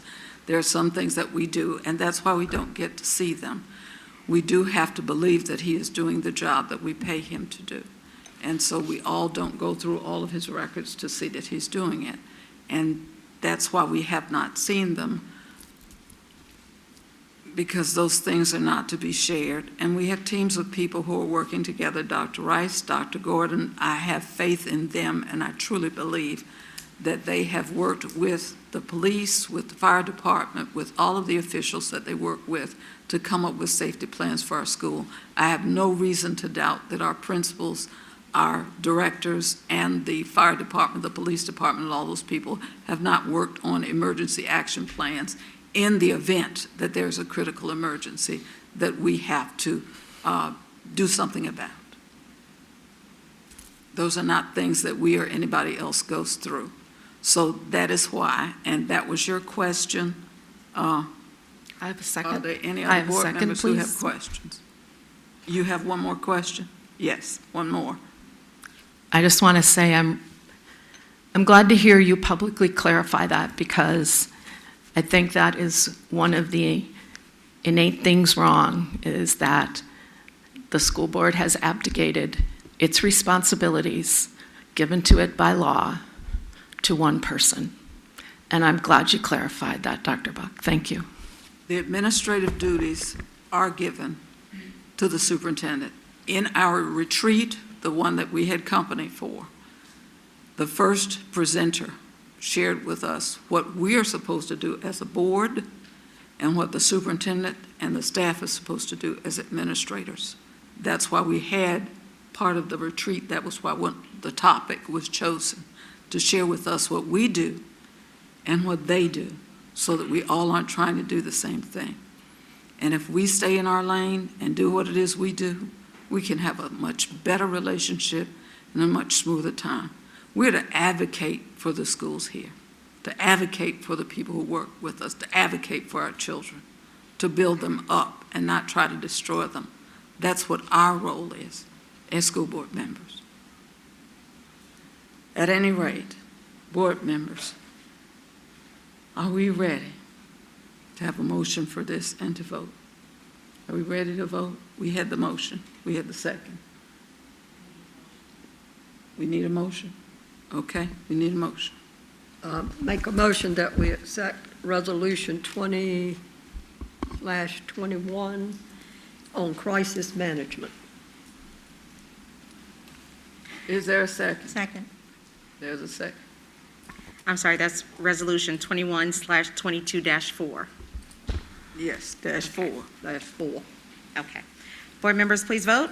Board Member Jenkins? Yes. Board Member Johnson? Yes. Board Member Mayo? Yes. Board Member Riddick? Yes. Board Member Story? No. Vice Chair Byram? Yes. Board Chair Brooks Buck? Yes. Motion passed. Thank you. Okay. We are. Budget calendar. Dr. Gordon. Yes, ma'am. I'm going to call our Chief Financial Officer, Ms. Wendy Forsman, to the podium to briefly give an overview of the school board of our budget calendar. Budget season's almost year-round for us, and it will be starting very soon. And Ms. Forsman will try to provide some additional details with some things that we've added this year. Ms. Forsman? Good evening again. The red on the calendar shows those items where other folks have input into our budget process. You can see that on September 10th, the budget request will be sent by principals to all teachers and staff. We have a formal spreadsheet this year that the principals are going to be asked to use for their teachers and staff, so that there is a paper record or an electronic record of all requests coming from staff in the building. Those will be locked down in September once everything is done, so that we have that record permanently part of our budget process. Also, in October through December, there'll be budget discussions with existing employee groups. These have been happening informally in the past. We're now going to put those formally in our calendar so that the board and the public can see that we do have those discussions and that there is a formal time to have those discussions with those existing employee groups. Obviously, we have an input session in December. We always have an input session in December where the public can come and give input on what they feel like we need to do to develop our budget before the budget is developed. And then in January, Dr. Gordon has been having faculty meetings with the faculties at all the schools where he gathers budget information directly, again, from the faculty and staff at these meetings. And they're all considered as part of his proposed budget. Finally, in March, we have a public hearing after the budget's been presented in February. And that public hearing, any public member of the public can come and give comments on the proposed budget and exactly what they feel like the proposed budget does or doesn't do and what they would like to say about our budget. Finally, the city has a budget hearing on their budget that includes our budget in May. And so we have several opportunities for the public to be involved in this budget process and for staff and other stakeholders to be involved in this budget. We've added those this year to make sure that it's clear to everyone exactly what we're doing. Are there any questions? Board members, this is the opportunity for any persons in the public to give us any input that they want. All year, they can come to that microphone or the one behind it and tell us whatever they want to tell us. Yes, ma'am. And they always have the opportunity to go to any of their board members and tell them what they want in the budget. Is that correct? That is correct. And in So addition, anyone who would like input in the budget doesn't have to send us a card or anything else. All they have to do is tell the person you elected or come right here to this mic and say what it is. yes, ma'am. Is We that also have correct? the Ask a Budget question that we put out after the proposed budget that any member of the public can go on our website and ask any question they would like and receive an email response. Thank you very much. I appreciate it. We are ready for something special right now. Karen? Oh, vote on the budget, that's action item, I'm sorry. Madam May Chair, we have a motion? I move that we approve the budget calendar for 2022-23. Is there a second? Second. There's a second. This is the budget calendar. Board members, please vote. Board Member Jenkins? Yes. Board Member Johnson? Yes. Board Member Mayo? Yes. Board Member Riddick? Yes. Board Member Story? Yes. Vice Chair Byram? Yes. Board Chair Brooksbuck? Yes. Motion passed. Thank you very much. At this time, I feel it's an honor and a privilege to present you with some information. We need to take some action on it. We have the opportunity to have one of our own represent us as a regional officer, as vice chair of the Tidewater region for VSBA, I'm sorry. Mrs. Jenkins, who serves on our legislative committee, who walked around with me in the rain in 2019 before COVID, begging the General Assembly to give us some money, and it actually worked, who served as on the nominating committee, who served on the audit committee with the Tidewater Regional VSBA, serves as our representative, and who has worked diligently in this area, getting grants for us and doing a lot of things that we aren't even aware that she's working with our children with disabilities, working with, to get things for them, working with several organizations and groups to help bring some resources to our school system. So it's just an honor to have her be one of the nominees as for vice chair of the Tidewater Regional Virginia School Boards Association. And I would like a motion to have her be our representative. It has to come with our support. So Is moved. there a motion? We have a motion over here from Mr. Riddick. Is there a second? I'll second the motion. I got 2 seconds, so there you go. Okay. May we have, are there any questions? May we have a vote? Board members, please vote. Board Member Jenkins? Yes. Board Member Johnson? Yes. Board Member Mayo? Yes. Board Member Riddick? Yes. Board Member Story? I abstain. Vice Chair Byram? Yes. Board Chair Brooks Buck? Yes. Motion passed. Thank you. Thank you very much. Congratulations. Thank you. And thank you for your willingness to work for us. We do appreciate it. Okay. Okay. Now we have Return to Learn. Tell us about it. Okay, you got 15 minutes. Okay. You just let me know. Okay. All right. Just. Thank you, Madam Chair. I'm going to call Dr. Rice, our Chief of Administrative Services, to the podium. As we know, it's already been passed that all school divisions are to return to 5 days face-to-face instruction for the 21-22 school year. Suffolk Public Schools, as you'll see in one of our later presentations from Dr. Branch, will give you an update on a virtual option that we also have in place for those individuals who may decide to stay virtual. Dr. Rice is also going to incorporate some of the information from our SPS Health Dashboard, especially with the increasing numbers of COVID-19. So, Dr. Rice?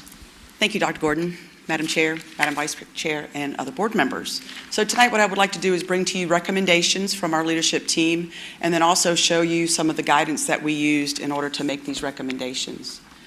So the first thing that we're going to point out that, of course, we do know, as Dr. Gordon mentioned, is law, that we are going to require students to come back to the fullest extent possible face-to-face learning. And so that's the 5 days a week that we're proposing. And right now, we have approximately 98% of our students who do want to return for face-to-face in-person learning. But the caveat here is to make sure that we have layered mitigation strategies in place. And so that's what we really wanted to focus on, to make sure everyone's safe. The Virginia Department of Health and the VDOE asked us to look at 5 steps, if you will, and I'm going to walk through each one of those steps. The first one is to look at the community transmission, and this is really nothing different. This is something we've been doing since last July, and I've been bringing this information to you. And the 2 metrics that we looked at consistently were the transmission within the community per 100,000, and then also the percent positivity rates.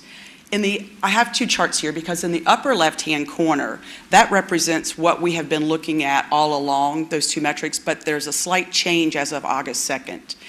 Initially, we were looking at rates per 100,000. As of August 2nd, the Department of Health has asked to start looking at, or they started, I should say, reporting, they are looking at new cases per 100,000, and that is every 7 days. So every Monday when we look at this data, this number is going to represent the number of new cases that have been reported in the city of Suffolk.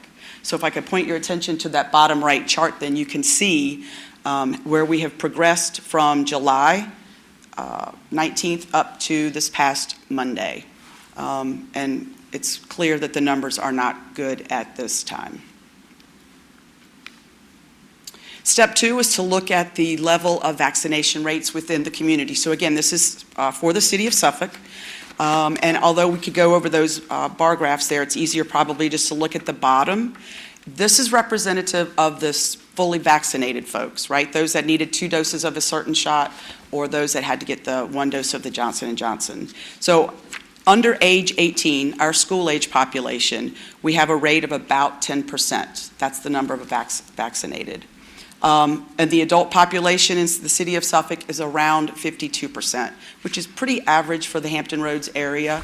There are a few cities around us that are a little lower, and there are a couple that are a little higher, but that's about average. But anyway, it's important for us to pay attention, because as we look at 52% of the population being vaccinated, that means 48% is not. Step 3 is something that we were doing all along last year when we brought folks back into the building as well, is to consider the impact on our schools. So as we see those numbers in the high transmission areas, we have to see how it impacts our schools. What is this going to be doing for our student absenteeism? Are we missing students in the classroom because of some transmission issues? Are we seeing that we have staffing concerns, that we've had to isolate and quarantine enough staff that we don't have enough folks to offer the in-person? So as we maneuver through this transmission and those metrics and looking at the vaccination rates, we have to also consider how is this impacting our face-to-face learning. So we are going to have Canvas available if we need to make any emergency transitions into a temporary online, which we hope we don't have to do, but we have to have those plans ready. Step 4 is to look at the capacity and needs of our community and our schools. We already know that face-to-face learning is the best learning. That's what our children need, and we need them in there 5 days a week, but we have to do it safely. We also know that getting them back into schools is going to help them socially and emotionally, and even with some mental health concerns that we may be able to address. We also know that some students really need that face-to-face learning that may have an individual education plan, or those folks that are at, the students that are at CIP, for example, that really need that hands-on learning to learn the trades that they're there for. So we recognize what the needs are in our community. And then step 5 is to look at that layered approach. I think if you look at this list, and I'm going to go over each one of them, but I think when you look at this list, you'll notice that the majority of them are things that we have already had in place and things that have continued throughout the summer. Because remember, we did have students in summer school, and we followed all those same mitigation strategies that we had in place when we brought students back in March for the hybrid schedule. So the first strategy is vaccination. So we can't stress this enough that we encourage everyone who is eligible to receive the vaccination to please get that if you can. It is the leading public health prevention strategy. And the medical profession is telling us that we need to encourage everyone, students and staff, and parents and everyone in the community to please get the vaccination, because that's how we're going to get the transmission rates down. Strategy 2 is the consistent and correct use of masking. And this is making sure that they are worn all the time while they're indoors, and to make sure they're worn properly, which means above the nose, covering the nose and the mouth, not below the chin, etc. So it's important that they're worn consistently when they're inside, and also that they're worn properly. Physical distancing is another one. 3 feet is the recommended distance that we need to be separated. What we would like to do is maintain this as much as possible in our schools, and it looks like this picture kind of covered up that slide bottom line there. But what I'm trying to tell you there is that Suffolk Public Schools is going to do the best that we can to keep students and staff 3 feet apart from each other. But that's going to help with a layer of masking, because that 3 feet may not always be consistently there, but we're going to do our best to the greatest extent possible to maintain that 3 feet in the classrooms, in the hallways, etc., even when we're outside. So 4 through 6 are looking at testing, ventilation, and hand washing. Testing is something that we're still exploring. This is where the VDH and the VDOE are recommending that we conduct our own COVID testing within our schools for unvaccinated students and staff.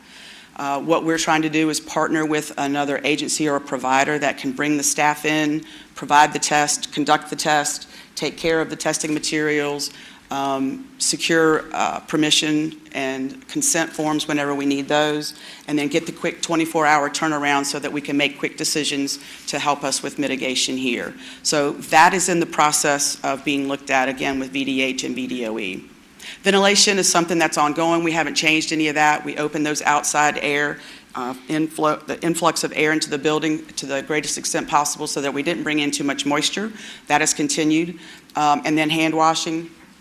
We've continued with that with the signage and encouraging everyone to please wash your hands as often as possible for at least 20 seconds.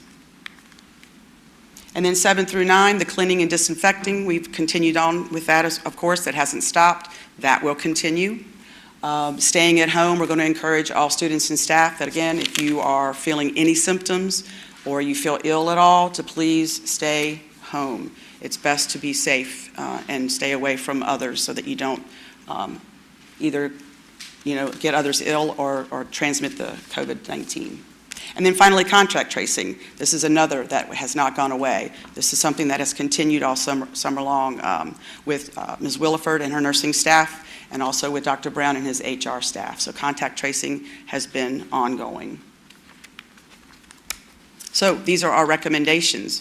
And the first one, of course, is that all students and staff and visitors into our schools and buildings will wear a mask regardless of vaccination status. And that, ironically, is in line with the public health order that was put out today. People with asthma and stuff like that. Excuse me. We will not have disruptions during the meeting, and you will be escorted out of the building if you are disorderly. Thank you. Go on. Thank you. Also, as I was saying, is there is a public health order that was just put out today that is in line with this recommendation. Also, I make an asterisk by the second bullet there because masks are required on buses, and that's not a Suffolk Public Schools recommendation, that is a federal guideline. Also, we will not require masks outside for PE and recess. We will try to keep the distancing the best of our ability, but we will not require the masks. Meals in the cafeteria will be on a rotational type basis. The principals will come up with schedules so that they have certain classes that will be eating in the classrooms. Some will be in the cafeteria so that they can space out. And then it depends on the schedule of the principal that they come up with, whether it's a weekly type rotation, a monthly rotation, that's completely up to the school. Visitors, we're saying, should still be limited to the lobby area or the front office and not go into the building. Again, we're going to maintain that 3 feet of distancing to the greatest extent possible, including outside. The water fountains will remain bottle fill stations only, not as a drinking fountain. We are updating our COVID resource guide as we speak, and that should be ready to go out publicly with updates next week. And then finally, of course, that we are going to encourage vaccinations for all who are eligible. And that, Madam Chair, is all I have. Thank you. And Madam Chair, I'd like to add one thing to Dr. Rice's slide deck. The ventilation piece is also key. As you all know, we have bipolar ionization in all of our buildings. Mr. Napier's team has done a tremendous job of making sure that those new filters that we have put in last year actually are one of our key steps in preventing the spread of the virus through the air. So I did want to add that to the ventilation piece. Okay. Thank you, Dr. Gordon. I did inadvertently leave that And out. some of the CARES Act money that we got is for those ventilation systems, is that correct? And that's what we did with some of the things that we got. Okay. Yes, ma'am, okay. from CARES 1. From CARES 1. That's one of the first things we did. Absolutely. Mhm. Okay, all right. Thank you. Are there questions? Yes, Mrs. Story, you have a question. I do have a question.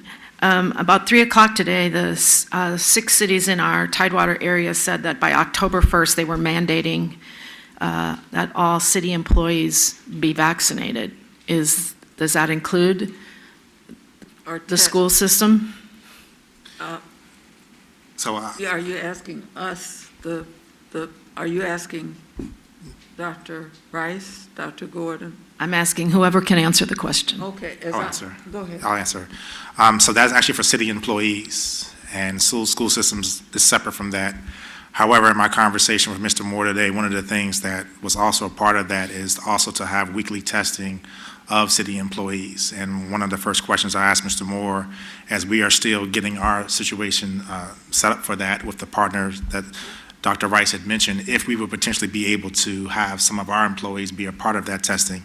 And he'll get back to me soon to let me know. You're correct, Ms. Story, how that is a joint effort by all of the cities, but that was only for city employees only. Thank you. And I think it's supposed to start October 1st. That's not now. Correct. And so they will have the opportunity, those who don't have shots and don't want to be tested every week, they have the opportunity to get some shots before that begins, before that process begins. So this is an action item. Board members, do I have a motion? Madam Chair, I move that we approve the Return to Learn plan as stipulated for 2021-22. Is there a second? I second the motion. It's been moved and seconded. We actually heard a question before, so anybody else have a question? Okay. Yeah. Mr. Riddick, do you have a question? I just have a question that one of my constituents emailed, and I'll make it short. The question that the constituent asked was, with our student-to-teacher ratio, how do we ensure that we have adequate space in the classroom, especially those classrooms that are deemed smaller for? So as Dr. Rice said in her presentation, it's going to be our goal to maintain the 3 foot of social distancing. And one of the things that we've actually asked a lot of our principals to do is take that into consideration in the creation of the master schedule, especially for some of those smaller classrooms that you're mentioning, where we've asked to create some additional sections. So we do have an increase in the total number of teachers, for example, that are actually have volunteered to teach an additional section within their schedule so that we can increase that distancing. Okay, my last question is, how do we make our lunchroom safer? I understand that we're talking about some classes can eat lunch in the classroom while others eat in the cafeteria. What are we going to do to increase our safety measure? Like, are we going to have petitions like that possibly in the lunchroom? These are some of the concerns that were emailed to me. Yes, and to piggyback off of what your first question was, that's the whole purpose of having the masks, quite honestly, is if you can't maintain that 3 feet of distance, this is the best mitigation strategy, is the mask for that.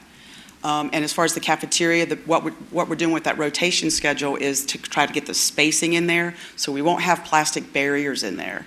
I mean, everyone else will be masked up, servers will be masked up, of course, things will be cleaned and sanitized, but as far as the rotational schedule, that's to allow for some distance between students while they're sitting down to eat. So those that are in the classroom are sitting at desks that are already spaced out, but the cafeteria tables, if you recall, are tight, so we don't want students sitting right next to each other, so we need to have them spaced out, and that's why the rotational schedule through the lunch schedule. So that's why some of the children will be eating in the classrooms. Yes, ma'am. Others of the children will be eating at the Yes, table. ma'am. Now, And it would rotate, so it wouldn't always be the same students. Now, I have very little knowledge, so I want you to know that before I ask the question, very limited knowledge of the variants, but I understand some of them, the latest ones are like like spray, and some of them are mist. So some of them spew out, some of them are mist, and there's a difference in the type of variant and how it operates. What I can tell you is that the Delta variant right now that we're seeing, the influx of, is highly transmissible. I can't speak to the... You're right. Yes, right. but I'm And just how saying it right at this point, we and do I'm know that thinking it's that's the highly one that transmissible. I'm thinking about. And so if we were to get something like that, I know in one of the high schools in Norfolk where I took my husband to get a shot in my old high school. Of course, we had a problem with that. They had the shields, but they had them coming down from the ceilings in the middle of the table. They had like them hanging from the ceilings, not the ones that the kids could move, but they're like suspended from the ceiling, so they're in between the sides of the table.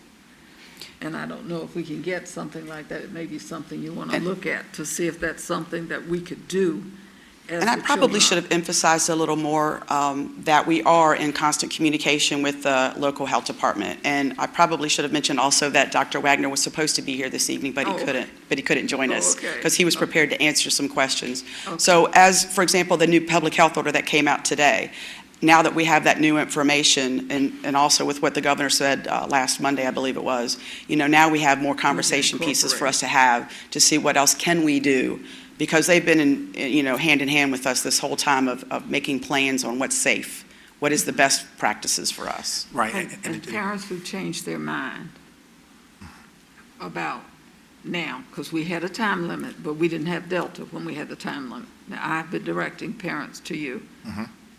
And to their schools who have changed their minds because Delta wasn't there when they said, okay, let's go back to school.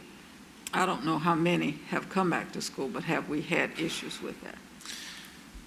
So a couple of things to kind of address your question, Dr. Buck. Part of this is Dr. Branch is going to talk about in the next presentation with SPS Online. Okay. Well, she can go ahead. Right, but just to address it, and I'm sure she'll reinforce it, if there are any individuals that want to change their mind, we've actually had to create a waiting list at each level. Because part of the reason why we had an earlier cutoff this summer for that is that it does take time to plan. At the elementary level, might be a little bit easier because you really have, one teacher that's with the students for the entire time. But at the secondary level, what we've done is we've designated specific periods within a teacher's schedule that is virtual. And if a parent wants to make the change from face-to-face or in-person learning to virtual, we have to see and check the numbers of how many teachers that we potentially have to match the kid's schedule. And if it doesn't work, we also have to be able to give our school administration, our school counselors an opportunity to potentially close some sections, which could mean that some students and families would have to change teachers. So our 3 associate principals that are in charge of SPS Online have created this waiting list, and we're basically looking at each case in order that they came to see what we can do before we release schedules the week of August 23rd. Okay, so they'll get schedules. We just need to know what it is we have to do. It's really going to be based on, right, it's going to be based on the, It said it leaves parents in a lurch when nobody knew Delta was coming, and nobody knew Lambda was coming after Delta, so they weren't ready for this. And I can imagine that we're going to have that effect. Parents are going to change their minds. And we just have to deal with whatever we have to deal with, but I know that's going to be a problem. Thank you so much. We appreciate it. We are ready to vote. Madam Chair? Madam Chair? Oh, yes, Ms. Johnson. Ms. Story was first. Madam Chair? I have I one gave you- question, follow-up for Dr. Gordon. No, I don't think so. I gave you a question, your question. There's a motion on the floor and it's been seconded. And I think we gotta go ahead and vote now. that's the second time. Sir, I'm gonna have to ask Officer. Officer, I need to have this gentleman shown the door. Madam Chair, Thank you. I have a Ms. question for Johnson. Dr. Rice, if it's not too late. No. Go, just, you didn't have a chance to ask a question. Ms. Story, you started off. Mr. Riddick had a question. I had a question. Ms. Johnson. Go ahead. Yes. Is there anything from the Health Department, CDC, anybody? I know where we are today. We're the highest in Western Tidewater today. Is there a point in time when they're going to say you have to stop? No?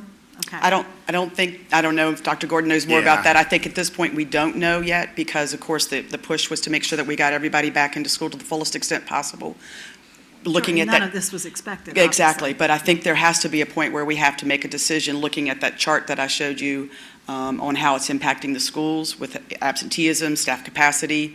We would have to make that local decision that it looks like we may have to pull back a little bit, even though it would be temporary, and we wouldn't want to keep it any longer than we had to. But I think that's why folks are stressing the fact that if we could just get more vaccinations in the community, it would certainly help with the transmission rates all around. And just to add to that, that's a great answer, Dr. Rice. As a reminder, it was the governor that closed schools on March 13, 2020.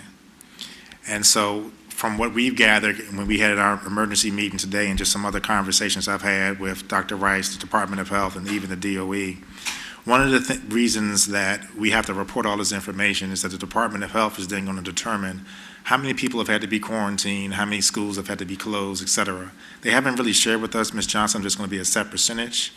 But once we see red or there's school divisions themselves that have to close, I wouldn't be surprised if they tell us to go back to virtual or they tell us to cut back and go hybrid. But then, of course, that would then have to be a special session of the General Assembly to be able to kind of reverse what they said about school. I think it's Senate Bill 1303 for the 5 days of face-to-face. So part of the reason why Dr. Rice, I think, said maybe 9 times in her presentation, vaccinations. I mean, we really have to be able to do that. And our second shots are coming up on the 24th and 25th of this month. We want to make sure that we continue to provide these opportunities to our staff as well as to our students over the age of 12. I'm hoping that vaccinations for students under the age of 12 are ready to go by the end of this calendar year. But we want to make sure that we follow those order of the things that Dr. Rice had in the presentation, starting with vaccination number 1, mask wearing number 2, and social distancing number 3. Thank you. Are there any board members, other than the 3 and me who have spoken, who have a question? Okay. The motion is whether we're going to adopt the plan, the SPS Return to Learn plan. Okay, it's been moved and seconded. Madam Clerk. Board members, please vote. Board Member Jenkins? Yes. Board Member Johnson? Yes. Board Member Mayo? Yes. Board Member Riddick? Yes. Board Member Story? No. Vice Chair Byram? Yes. Board Chair Brooks Buck? Yes, Motion passed. thank you. SPS Online. It's a great transition and bridge segment there, Dr. Buck. We're going to call Dr. Branch, our Chief Academic Officer, to the podium to give a very brief overview of SPS Online. Just as a refresher for the public, this was our option that we decided to add. This was not mandated by the state, but this was our option that we decided to add for any families at the time that wishes to remain in virtual instruction. So, Dr. Branch? Thank you, Dr. Gordon. Good evening, Madam Chair, Madam Vice Chair, school board members. As Dr. Gordon stated, I'm just going to provide some highlights on where we are with our SPS Online program. Months ago, we presented to you that we would create an option for those who are interested in virtual learning. We have several committee members and have selected 3 of our very active and very capable assistant principals who serve as the SPS Online associate principals. At the elementary level, we have Ms. Jill Paraska, who is assistant principal at Kilby Shores Elementary School. At the middle school, we have Mr. Steve Smith, who is now the assistant principal at John F. Kennedy Middle School. And at the high school, we have Dr. Shaka Miller, who is the assistant principal at Kings Fork High School. When we initially sent out an interest survey, we had 507 express interest in being a part of our virtual learning program. As of August the 2nd, there were 261 who had applied. The application period has ended, and we are, as Dr. Gordon mentioned earlier, we are using a waiting list. We're at 312 who have applied as of today. At the elementary school, our staffing for the program is actually for grades 1 through 5, 1 teacher per grade level, and that's a district-wide teacher. That teacher actually serves all the students for the division. And based on the current numbers, we have met the standards of quality, which are our state SOQs. At the middle and high schools, our students will be a part of a variety of teaching modalities. At the high school, there are some select SPS teachers, and we did ask teachers to apply and express their interest in teaching, and so those teachers were considered first. At the high school, there are SPS teachers who are teaching select blocks, so they are still teaching their face-to-face courses, but they will be they have been selected to teach a block during the day, which will be a virtual section. And so those students will be scheduled depending on that content area for that course. We'll also be using Virtual Virginia, Edgenuity, and Proximity Learning for our virtual program. Just a timeline of our events, and I want to reiterate that we did poll and have our application period open from June 7th through the 25th. We did extend that a little bit more, a little longer than that, but it has closed. During the same time, we were securing courses and staff based on our applicants' interest and where they were. We had to, it is a very timely process to go through each student's application and look at their course schedule to see what their actual needs are. We sent an acknowledgement email to all those who had applied and been approved for our program. We continue to do application reviews and contacts because some of our applicants did not meet the criteria. And for example, if they had not successfully passed their core content courses during the 1920 and 2021 school year, we did not recommend that they be part of the virtual learning program for their own success. And if they had extended absences during the 2021 school year, we did not make that recommendation, and each of our associate principals met and spoke with each of those parents regarding those concerns. Our program participation communication went out by August 5th. Now for next steps, Dr. Gordon mentioned that student schedules will be sent and be in HAC, our home access center, where parents have access and students as well. That will be sent out on August 23rd, which is the same date as all student schedules will go out. SPS will hold a parent and student orientation. Because this is a new program, we're going to provide parents and students with the expectations of the program so that they are well aware that, for example, they will be on a regular traditional school schedule. You must be online all day, and you will have classes set up accordingly. So there are various expectations that we really want to reiterate, and that's an opportunity for parents to ask questions as well as to get to know the associate principals over their level. Virtual Virginia, if our students are enrolled based on their schedule as one of their options in Virtual Virginia, they actually begin before the school year. They start on August 23rd, and Virtual Virginia has an orientation which will be on August 19th. That information has already been sent to those students who are enrolled in any Virtual Virginia courses. And of course, we begin school on September 7th. This concludes the presentation for the SPS Online. Are there any questions? Board members, do you have any questions regarding the online classes? Board members, any board members? Do you all have any questions? Okay, thank you. I do appreciate it. Thank you. It's an information item, so no action is required.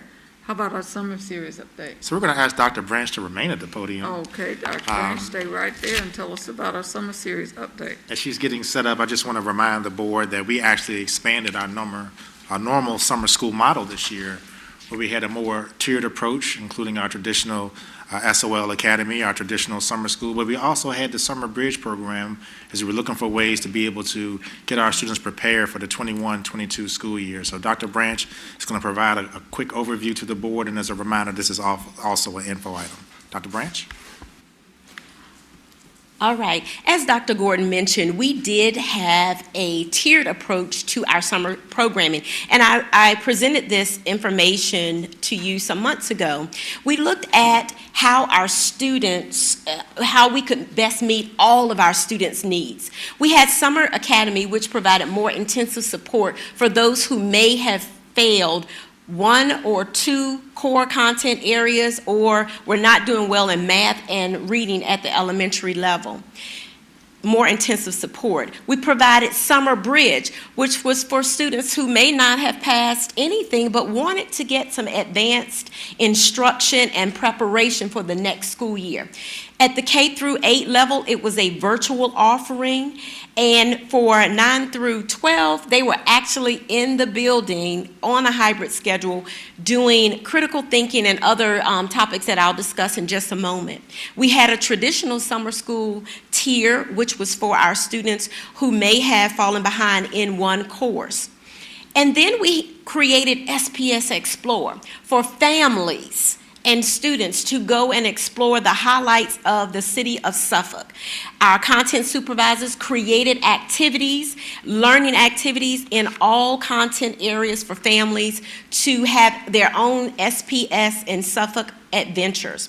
And I listed extended school year, which is part of our regular summer tier programs, but that's for those who are identified in special education.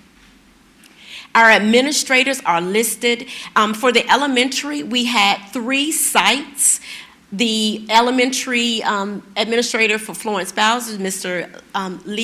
Leonardo Barbosa Jr., Mr. Castine was at Hill Point, and Ms. Zawatney at Mac Ben Junior Elementary School. At the middle school, we had Denzel White, the high school, Dr. Tanya Spruill, and all of these are our deans currently within our school division. And Ms. Julie Masters served as the ESY administrator. Now, at the elementary school, we served for Summer Academy 548 students across the 3 sites.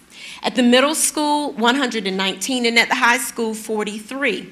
And that number for the high school may appear to be low, but that's based on those students at the high school. When you have an academy, it's for those who need to retake an SOL they didn't pass.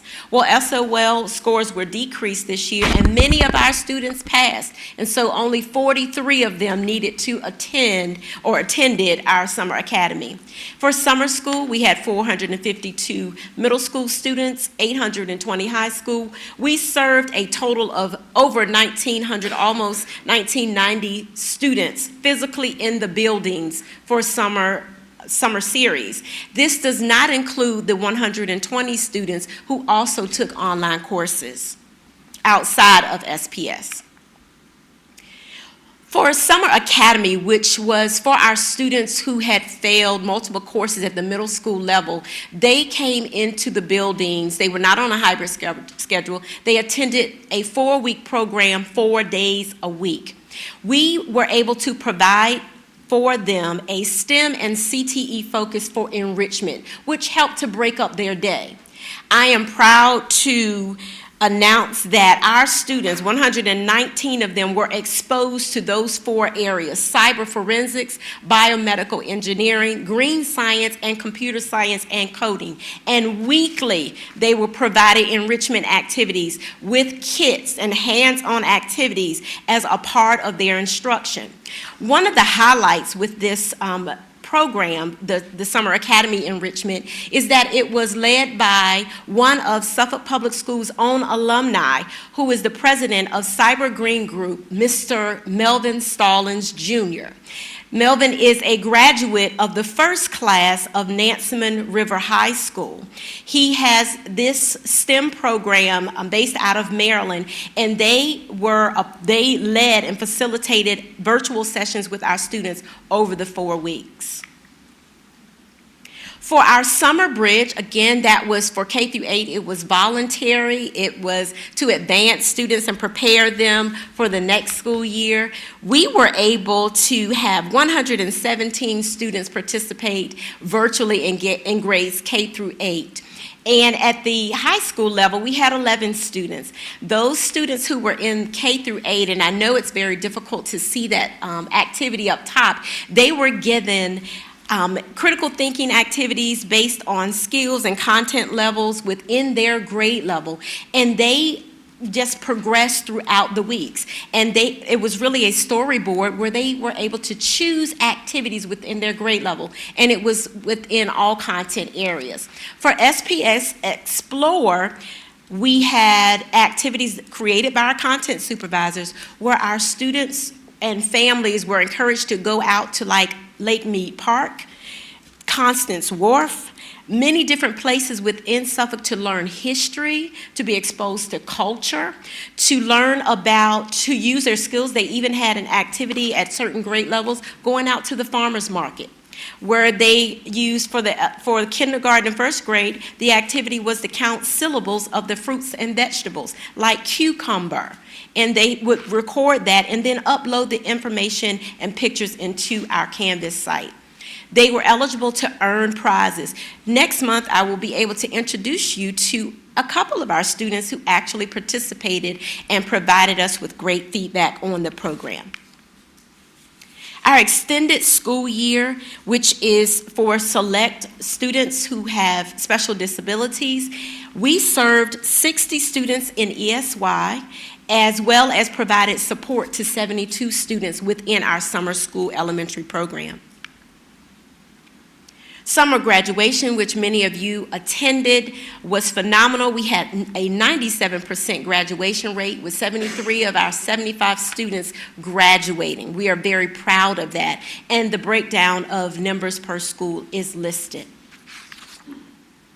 Some highlights from our summer school. I want to share one student success testimonial based on our reading program and the intensive phonics that we have included in a fun way and will be a continuation, a more expansive continuation in our reading program. We have a student, a student with special needs, actually has DeGeorge's syndrome, which causes developmental and learning delays.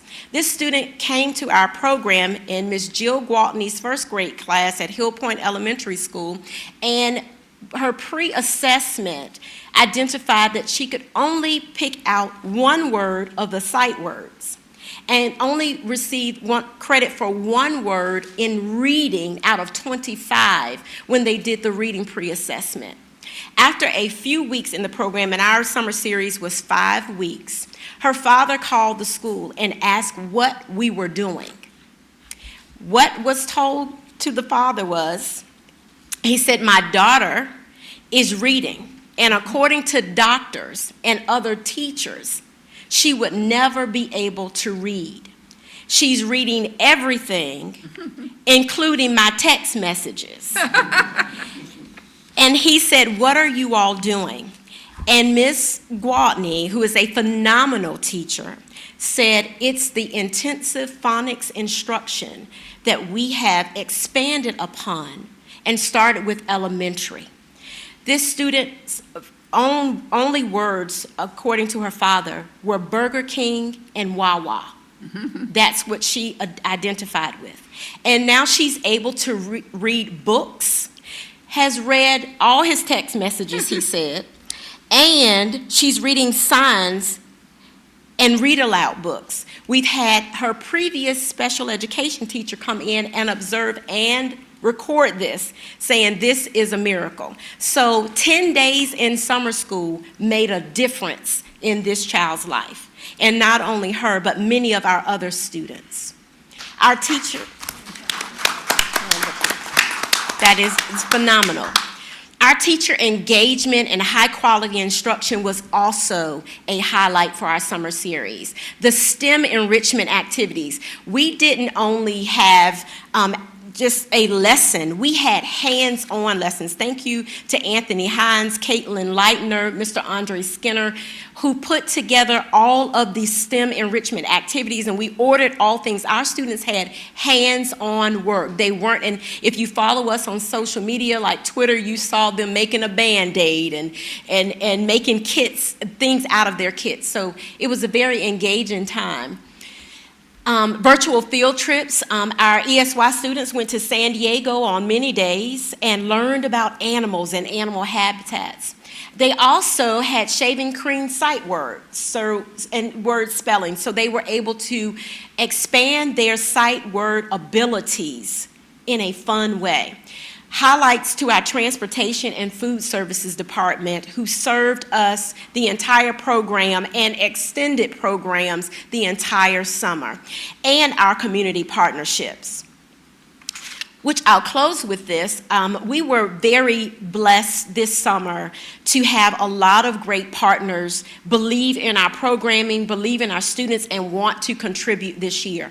United Way of Southampton Roads donated Tide's baseball game tickets through their donors, and we had over 240 tickets distributed throughout our division for July 29th. It was a very hot day, but 240 people went out there, and they actually posted information on their website about that. But they contributed those tickets. They also gave reading books, brand new books, to all of our summer school students, grades K through 8. They came out to our schools, they presented the books, they set them all up, and everything that was remaining goes into our libraries and will be incentives and used for our students. They also provided us a $20,000 donation for our summer programming to use primarily at the elementary level, but they said we could use it at any of our levels. And so we were able to pay for some of those kits and things like that. The Early Childhood Development Commission, ECDC, also gave an $11,000 donation to our K-2 summer program. They have traditionally given to us when it was LEAP. They were very involved in that, and so they contributed again this year. Smuckers actually provided us food through McBain Junior Elementary School, and we were able to distribute that to 400 families in Suffolk. So we really thank them for their peanut butter and jelly and all the wonderful things that they allowed us to give out. And the Suffolk Sheriff's Department provided free Slurpee coupons and tickets to students who had perfect attendance in our summer series. So our partnerships, the instructional ability, the belief in what we're doing, and your support all made our program a success. Are there any questions? Thank you. We appreciate it. Thank you you. so much. Dr. Gordon? Yes. You have 2 minutes. It'll probably take Mr. Hines about 5, just to be honest. You can have 3. He can have 3, okay. You can have 3. I'm going to call Anthony Hines, our purchasing manager, up to share some highlights on the latest partnership that we have with Suffolk Public Schools. As I stated to the board several times, even during my interview and when we announced our partnership with BSN and Nike last year, we always want to make sure that Suffolk Public Schools is going to be associated with successful global and international brands. And Mr. Hines is going to provide some information to us with our latest partner that's going to provide us with some new equipment, machines, working on some scholarships and some other stuff. So, Mr. Hines? John, you can jump right in there if you want. Good evening, Good evening. Madam Chair, Vice Chair, members of the school board, superintendent.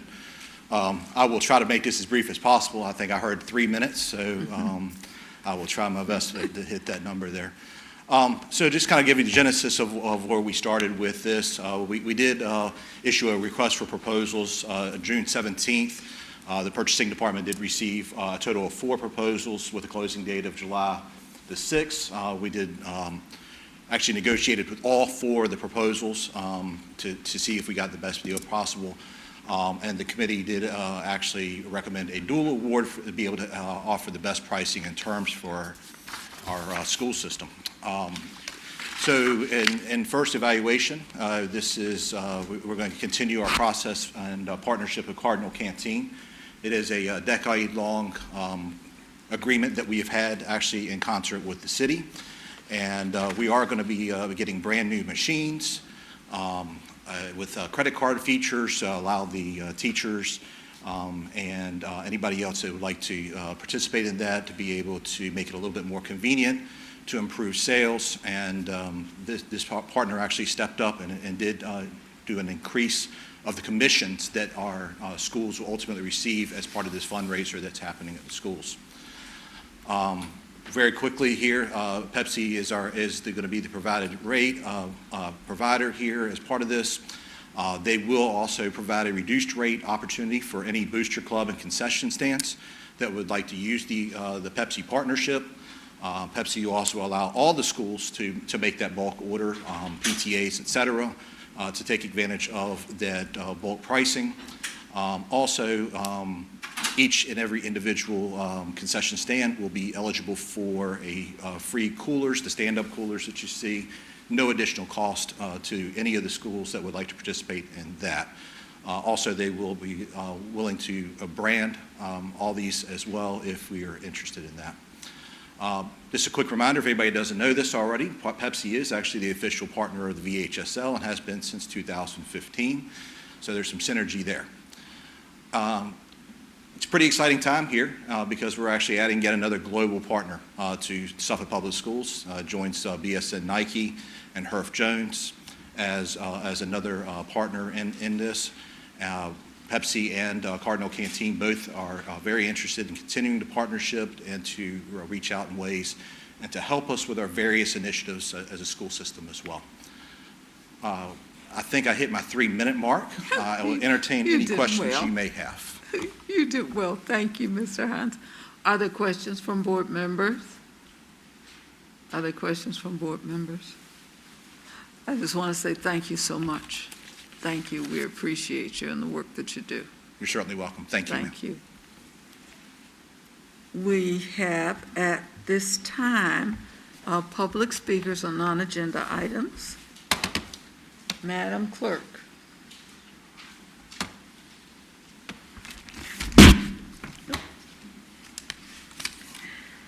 It is the intent of the school board to ensure that the affairs of the board be conducted in an open and orderly manner, that all persons desiring to address the board are afforded an opportunity to do so. Any persons addressing the board shall, 1, confine their comments to matters germane to the business of the school board, 2, refrain from words or statements which from their usual construction and common acceptance are construed as insults intended to incite violence or breach of the peace. 3, refrain from obscenity, vulgarity, or other breach of respect. 4, comply with the time limit for public comment as set by the board, which can be up to 5 minutes unless the board, through the exercise of its discretion, decides to allow less than 5 minutes for public comment. 5, refrain from cumulative or repetitive remarks. And 6, refrain from making any comment regarding any pending student discipline or employee grievance matters. The appropriate forum for such matters is the applicable administrative hearing provided by state law or, where appropriate, court proceedings. The school board welcomes comments from the public as appropriate. Board members will listen to public comments but will not comment unless granted permission by the chair. The chairman or other presiding officer shall preserve decorum and shall decide all questions of public order subject to appeal to the board. At the request of the chairman, a city police officer shall act as sergeant at arms at all board meetings. That officer shall, under the discretion of the chairman or other presiding officer, have charge of the board chambers, the board conference room, the waiting areas and corridors adjacent thereto, and the school administration building, and shall prevent disorder or interruption of the business of the board. Please state your name and address before speaking. The speaker, Kim Elliott, who's signed up to speak on school issues with computer and grading. Ms. Elliott. Hi. Hi. I'm Kim Elliott. I had some issues with the online system this year. My daughter's she was a freshman at Nansemond River High School. The computer issue started at the very beginning of school. We had issues from the very first day. I tried to address them every day. I would send emails saying that the computer system wasn't working. I had parent conferences with all the teachers every time we had parent conferences. What the computer issue was, the work wouldn't when we would submit the work on our side, it would show that it would say it's submitted, and on the teacher side, it wouldn't show anything. And we went over that with the teachers one-on-one in the parent conferences, and they all agreed. I have emails confirming that they also saw the problem, and I tried to address that again with the principal. He sent an email to the IT department, was supposed to follow up with me and set up a WebEx so we could figure out what the problem was. There was no resolution on that. There was supposed to be a grade change that happened, an email that was sent from the teacher to the principal during a parent conference saying, please look at her grades and change them. I have, they were supposed to be changed for the first 9 weeks and the second 9 weeks. I still have no confirmation that I ever got done. We didn't have access to the hack system, the grading system, until March. That was something that we couldn't see her grades from our side. There was a problem with that.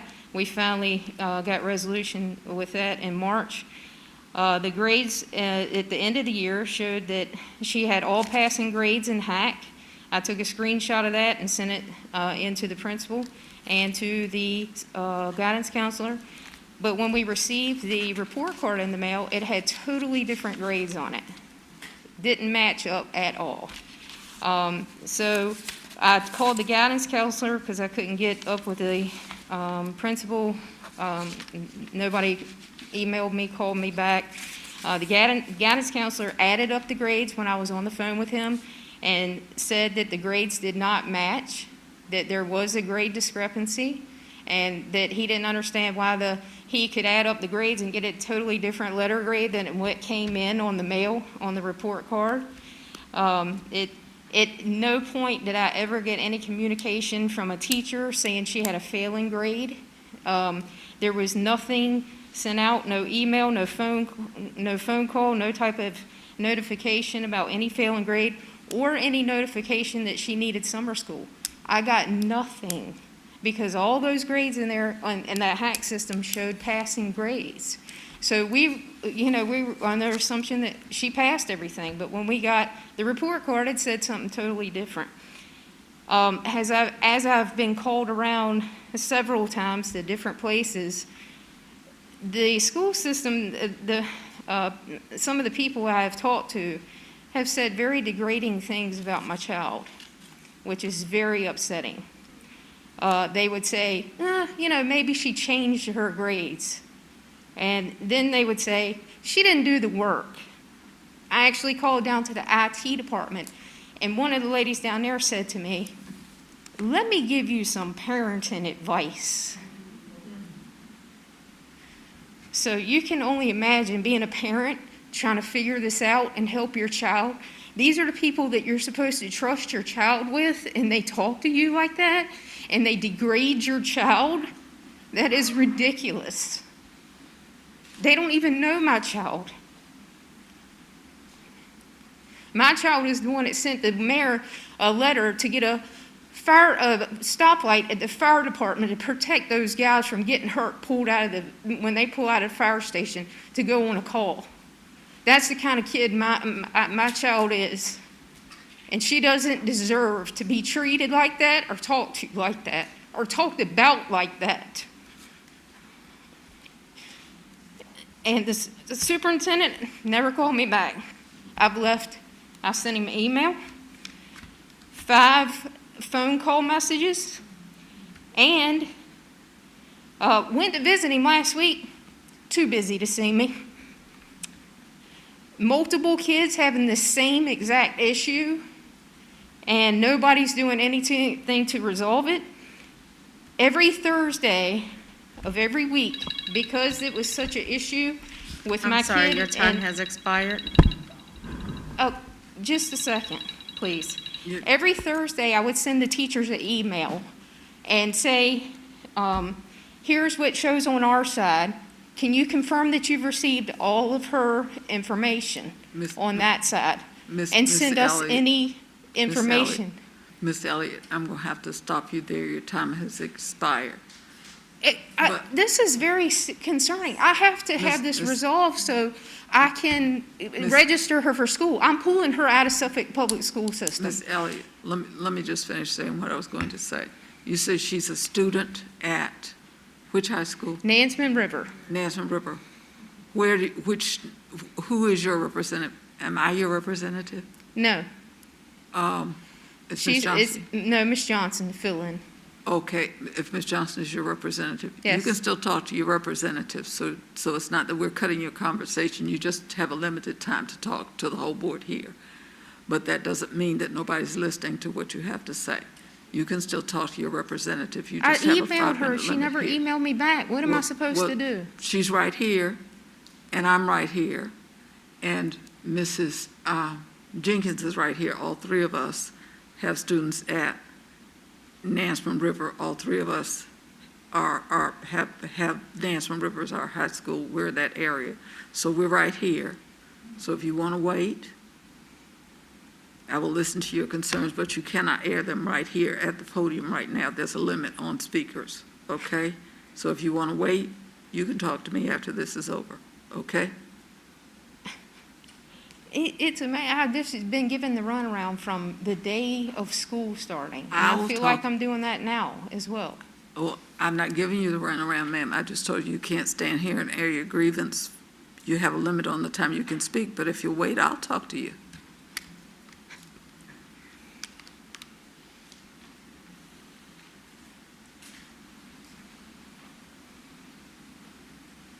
I understand your concern.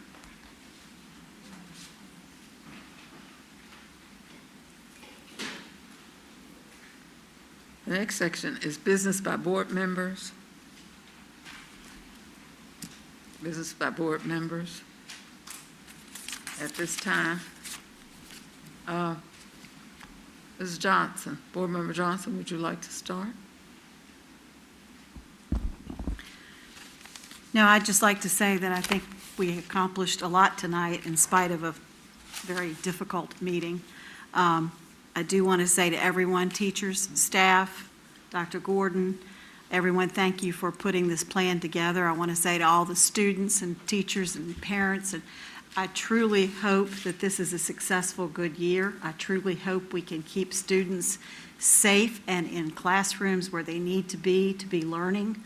We all know that it's better when they're in a classroom, but we also know that we've got something here to deal with that doesn't seem that it's gone away. I had hoped we weren't going to be here, but it appears that we are. So we all need to get into this together, and we need to just stop. It's just not going to do any good. We all have differences in thoughts and feelings and opinions, but the truth is we are here for one reason and one reason only, and that is the 14,000 students in the Suffolk Public Schools. Everybody cares about those children. The parents, of course, you love your children and you want only the best for them. If I didn't care about children, I would not have even come here to sit. I went to Suffolk Public Schools, and I'm here to tell you that the negative perception that is being put on this school system is not fair. These folks have worked so hard in a pandemic, and no, it's not perfect. No, a lot of things have not been right, and a lot of things need to be improved on, and I think we all know that. As far as the issues tonight, when you want to talk, I just want to use one little thing, and it won't take me but a second, but, I'm an English teacher. That's what I did. I majored in English. I majored in words. So we want to talk about equality versus equity. We want to talk about this versus that. I'm a short person, okay? I'm 5 foot tall.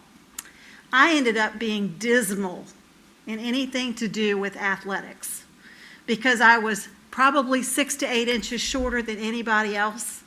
I wasn't particularly small. I just really was challenged in a lot of those. But nobody made any effort to show me a way to stand up on a box and maybe be a little taller to get something done. Nobody told me that, if I had a smaller piece of equipment, I could have done better. That's my view of equity. And we just saw, if you give a child who's 4'8" and a huge bicycle, they can't ride it. Okay, they get a bicycle. Everybody gets a bicycle. We're all equal. But all we're saying is do what helps the child to succeed. To the lady that just spoke, I'm sorry, I did not receive an email. I don't know where it went, but I'll be glad to sit and talk to you, and I'll be glad to listen to everything, and I'm very sorry for what happened to your child. I just think we have got to stop pointing fingers and tearing up the school system. These folks don't deserve this. I'm going to be honest, I've only been on this board a short time. I don't get any credit for anything, and I don't want it. But these folks have worked hard. And Mr. Weiler, I think you are an impeccable example of a public servant. And I thank you for that, and I hope that you continue for many, many years with this school system. And you've been here since, what did I hear, 1992? So obviously you're doing something very right. Dr. Gordon, you're trying so hard, and I appreciate everything from you. So can't we all just please agree that we want the Suffolk Public Schools to be the best for our kids and all work together to get there and just stop throwing barbs? Thank you. Thank you. Mrs. Jenkins. Thank you. First of all, everything you said, I agree with. And I want to start out by just saying thank you for Suffolk Public School team and family that we have that's led by a great leader, Dr. Gordon, and I appreciate everything that you're doing. I appreciate you stand in the fight, and you're fighting with good numbers, integrity, and you're not allowing anyone to tear you down.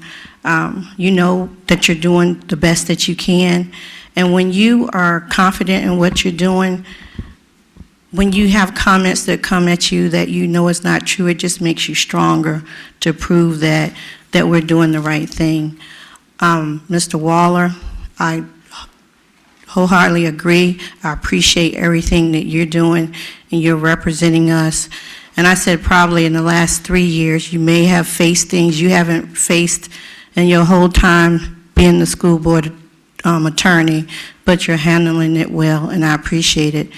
And for our clerk and your assistants, thank you so much for everything you do. People just have no idea. It's more than just coming up here and passing out papers, putting our names on the podium and sitting taking notes. She does a whole lot more than that, and I appreciate you so much, Ms. Gardner. And your sidekick over there. Thank you. I just want to say the plan that was presented tonight by the team, always, you've dotted every I and crossed every T. Is it going to be perfect? No, we're going to have flaws, but we have people that's in place, just like you all, that will make sure when you see something that needs to be corrected, you'll bring it to our attention and we'll get the job done. I do want to say when we started our work session, I was very, very disappointed that to find out that the CIP plan that we presented so long ago, it wasn't just yesterday, it was last year, December, that we were so excited about and the community was excited about, only to find out that nothing that we said we wanted and that we presented, the city is allowing us to have. They're pushing it back to 2027. 2027. So the John F. Kennedy, That's 31. 31, I'm sorry, 2031. So the John F. Kennedy, the Forest Glen, and all the other things that we were so excited about putting in place because we want our kids to have the best. And not, you know, when we went to the legislative day at John F. Kennedy, it was like the violins and the tears were just coming from people from city council because they were just so floored about the conditions of the school and said, whatever you need from us, please let us know. We're going to make this happen. We told you all, and I'm sure you're watching. Jimmy, you can put it in the paper. I'm sure you're watching that we gave it to you, and you just shut it down. And you know what? This is for the kids. It's not for us. It's for the students. It's for the kids. So I just want you to think about that. And I want the parents to know this is what they think of your kids. Your kids will probably be graduated by the time anything is done, even if it gets done. So we have to do better. We have to stop blaming people for things. We have to stop trying to hold a power cord over people and say, you're going to do what I say or you're not going to get anything. That is not the way we're supposed to be conducting business for our kids. This is not the example we're supposed to set. Because when you set this example, our city will never grow because you're planting a seed and it's going to continue to be the same. I'm ashamed of the people that voted for this. I don't know who on city council did, but I'm going to find out who voted for this. And maybe you should be bold enough to come to our meeting and explain to us why you did it. You're welcome to come. We have plenty of seats. Thank you all for voting for me. I appreciate you. Well, Have a good night. And thank you, Delegate Jenkins, for coming. Mrs. Mayo. Yes, thank you, Madam Chair. First of all, I would like to thank Dr. Gordon and the administrative team for the exceptional work on the Return to Learn plan. And it's very clear that much thought, time, and effort went into planning for our students' return. And we're looking forward to the full-time in-person learning. But of course, the challenge of COVID is here, and we must follow those mitigation strategies that have been put in place for our students.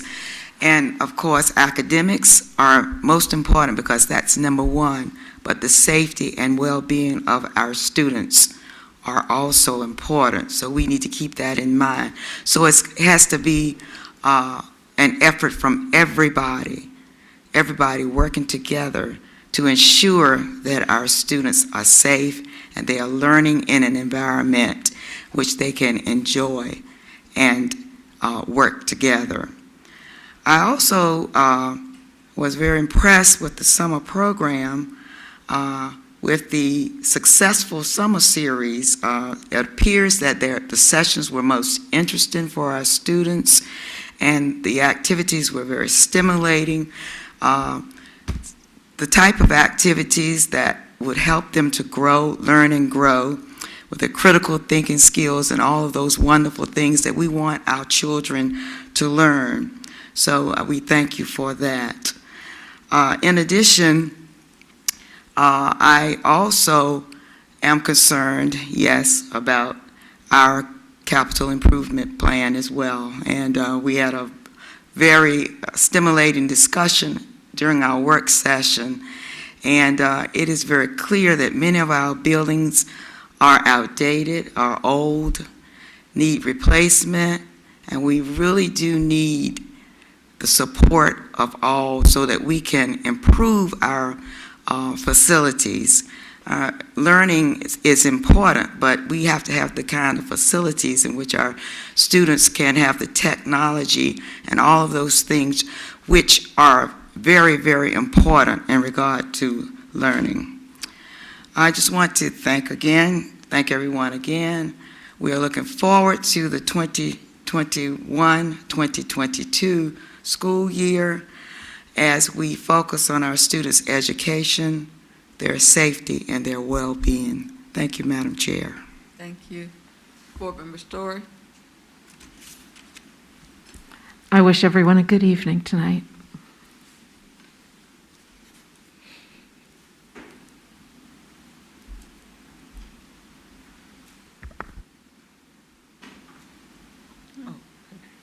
Board Member Riddick.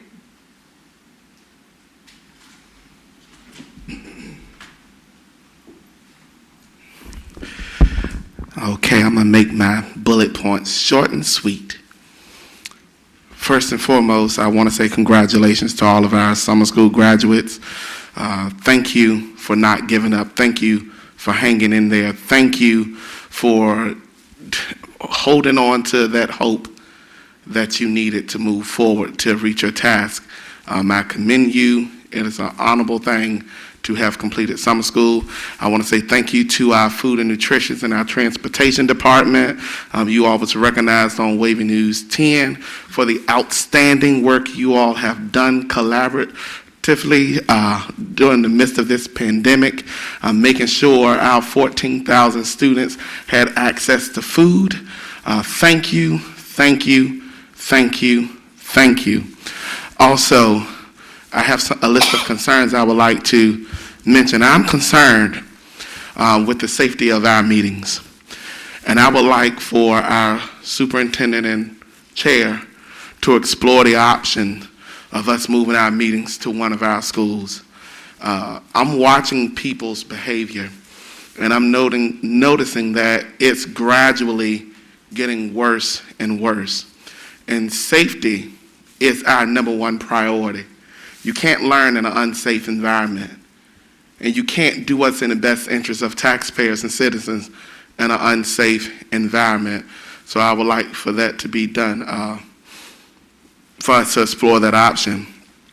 Also, it saddens me to find out that a school that floods, that has roofing issues, that cost us a lot of money to maintain, is being pushed back to 2031. It bothers me that when we're talking about equity and equality, that we as a city are not understanding and won't put our vote to what we say to constituents in closed doors, that the students of inner city Suffolk deserve a quality school. When you ran for office, you ran on that ticket. You gave a promise. I was there when you said it. And now you're reneging. We did not ask for joint recreational ball fields. We did not ask for an inner city athletic park. Truth be told, most of us didn't even ask for the park by the Hilton. What we did ask for was quality schools to facilitate quality learning. How do you say it's fair for the students who come from a greater economic background to have a new school, but the students who come from a lower economic standing have to deal with an ancient 1964 school that needs to be leveled? Your facility studies said it, but you tell those students to hang on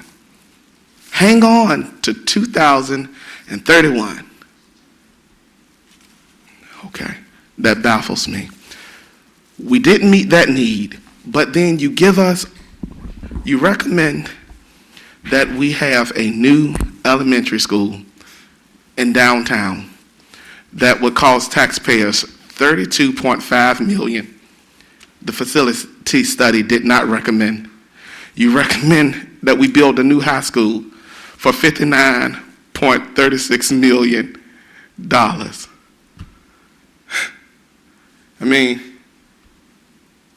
I don't understand where our priorities are. To solve the overcrowding problem, it was a $22 million fix. I would like for us to also reach out to City Council to see if we can have a joint meeting, because it's a shame and it's a disgrace for us to say we want transparency, we want accountability, but we're allowing this sleeping dog to lie. I'm going to stop there. Thank you. Thank you. Madam Vice Chair. Thank you, Dr. Buck. First of all, I want to thank the partners who helped sponsor our summer programs. Those people should be commended, all that money they invested. That shows they have a lot of faith in Suffolk Public Schools. And a lot of times they don't get a thank you, but I do appreciate what they have done. And they have helped many kids in this city. We had about 2,000 enrolled in the summer program, and as Dr. Branch attested to, a lot of success. And if only one child that she mentioned gained that much, it was worth it to me. And I'm sure it was worth every board member here to hear that story. Thank you for sharing that with us. I want to thank the employees who worked diligently this summer. Many of those people had been in the trenches all year, and they dedicated themselves this summer to that program. And they should be commended, because it would not have been a success without those employees, the bus drivers, the cafeteria workers, the custodians, the administrators, the teachers. All of those people had a hand in what we have as a success, and I believe it was a success. I think we learned a lot, and I'm sure Dr. Gordon and Dr. Branch can attest to this, from this program. We changed and tweaked some things, and now we're moving in a little bit different direction, and I think we will have more success in the future. I hope we will have more enrichment type things for the students in the summer, because a lot of kids really need that. It gives them that extra burst. They get very interested in school, other subjects that don't even have a chance to explore during the year because we're so focused on other things. I attended the summer school graduation. I've attended every summer school graduation we've had. I think last year it was virtual since I've been on this board, and we had 73 graduates. I'm very proud of those young people that they persevered during this time. It's been a very difficult time, and for us to have 73 young people to finish and not just throw up their hands, that shows that they are resilient, and that is a wonderful thing in our time. And that inspires me because I know they're very important. They're going to be the workforce. A lot of those kids that walked across there and got their diploma, I noticed had CIP on their, colors. And that tells me they're trained. They have job skills, and they're going to go out there and really be the workforce, which we need, desperately. Look at all the signs you see today. Hiring, need experienced, skilled workers. So we're doing what we're supposed to do. And no matter how much bashing we get, and I agree with Mayor Johnson, I'm not going to fall for it. I never will.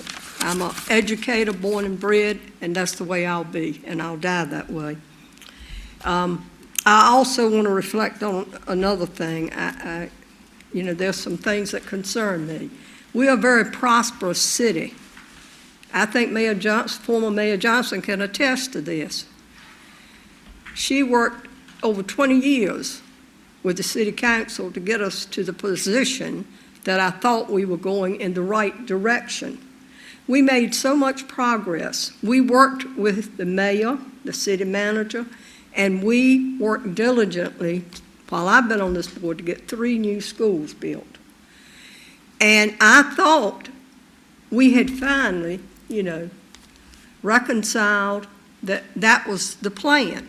And then to hear, as Ms. Jenkins and Ms. Johnson talked about this evening and others, to hear that, that's all been scrapped, so to speak. That's very disappointing and disheartening. I've lived in this city for 67, almost 68 years. And, I've been in education for 40-some years. And that is a disheartenment to me. I pay taxes. I pay a lot of taxes in this city. I try to buy in this city, support the merchants. I try to do all kinds of things. And many of you in this room do the same thing. And I think we deserve a lot more. I think we deserve a lot more. In the past, Dr. Buck and I worked very diligently with the former city manager, the mayor, and city council. And I want to continue to do that, but I'm disappointed in this report. The Band-Aid approach doesn't give us any help. We've been doing that for years. It's time the citizens need to speak out and demand better facilities. And I'll have to take 1 minute. That's all right, you can. And if you read the National School Board Journal just out this month, they refer to the fact that facilities do have a tremendous effect upon the education of our children. Mm-hmm. If you go to, a crummy school, it is detrimental to your education. That is a proven fact, and some people need to be better educated and realize that. And that's what everyone up here on this board knows. And that's why we keep doing this. Thank you very much. Thank you, Dr. Welcome. You are welcome. Not a problem. I'm glad to yield you some time. There are several matters that I want to talk about. I want to talk about graduation, summer school graduation, and to the graduates, I have this to say, it doesn't matter when you graduate, it matters that you graduated. And I'm so proud of the students that hung in there and did graduate. I'm proud of the teachers who encouraged them, and their principal made a wonderful, did a great job encouraging them, and so did you, Dr. Gordon. Because sometimes you can get disappointed when it doesn't work out the way that you think it ought to. I also saw some things on those students. I saw several honor cords, which let me know that some of those students just made a mistake. Virtual learning is difficult. I've taught graduate students virtually, and it's difficult. People don't often understand how hard that is, taking classes online. And I suppose that some of them might have had some difficulty with some of those courses, but I'm so glad that they hung in there, and they did a good job. I would say this to add to some of the board members' comments.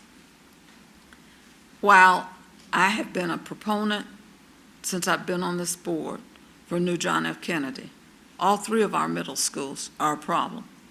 People sat silently when I got on this board, or not silently but quietly. It took me a couple of years. I think it was Mrs. Barham and Mrs. Bouchard who explained to me why it wasn't a problem, because I kept thinking, why in the world nobody's complaining about John Yates having 1,204 students in a school built for 800 people. I learned why equity and some other issues might be something that people need to learn about. But at any rate, all three of our middle schools need to be torn down. Those middle schools that were built in 1965 need to be torn down. They were built while I was in high school, which was a long time ago.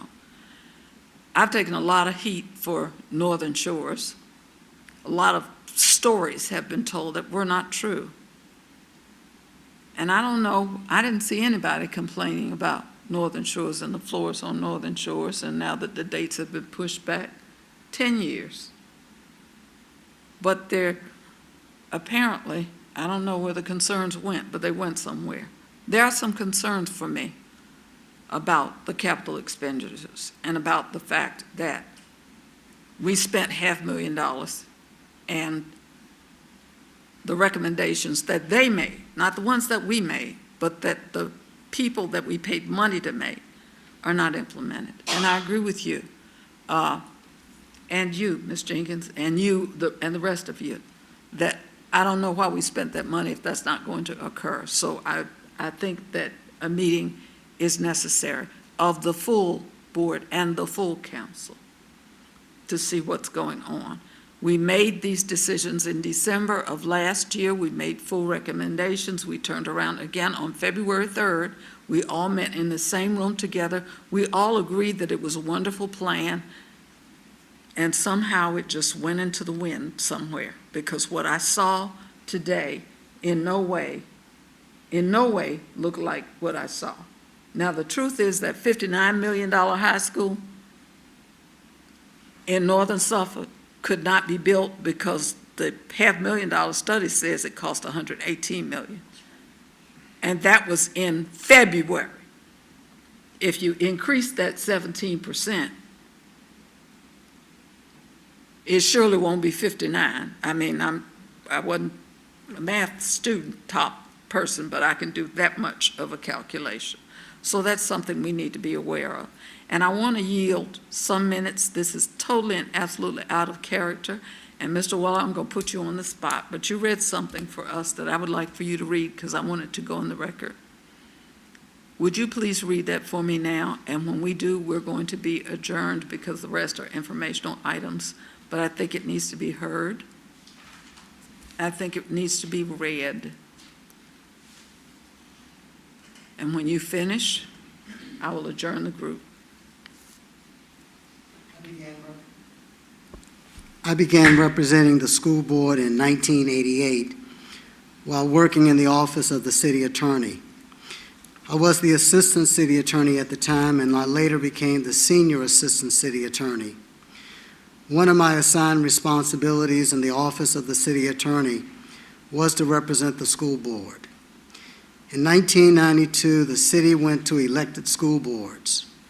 Prior to 1992, members of the school board were appointed by city council. With two elected bodies, city council and school board, the potential for political conflict increased. As a result, the school board decided that it no longer wanted legal representation provided by the city, but wanted its own in-house legal counsel. I applied for the position, and I was hired by the school board. And I began serving as the school board's in-house counsel on July 15, 1997. Throughout my tenure, I have enjoyed serving in this capacity. I've had the privilege of serving alongside 7 school superintendents: Mac Ben Jr., C. Lindsay Suggs, Beverly Cox, Joyce Trump, Milton Liverman, Darren Whitney, and now Dr. John B. Gordon III. I've also had the privilege of serving alongside 9 chairs of the school board: Lula Holland, David Sweat, Robert Baker, Mark Croston, Lorraine Skeeter, Michael Dobransky, Enoch Copeland, Phyllis Byram, and now Dr. Judith Brooks Buck. I share with you my background information so that hopefully you will have some appreciation for what I'm about to share with you.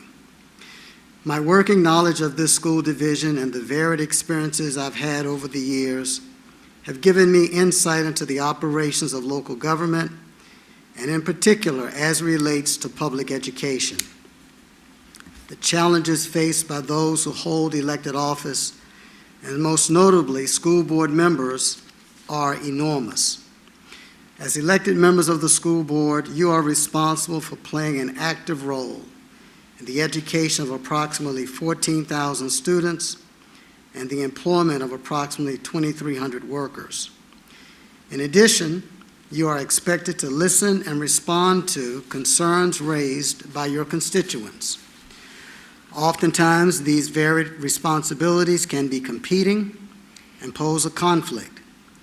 Employees may want you to do something that parents and children are not in favor of.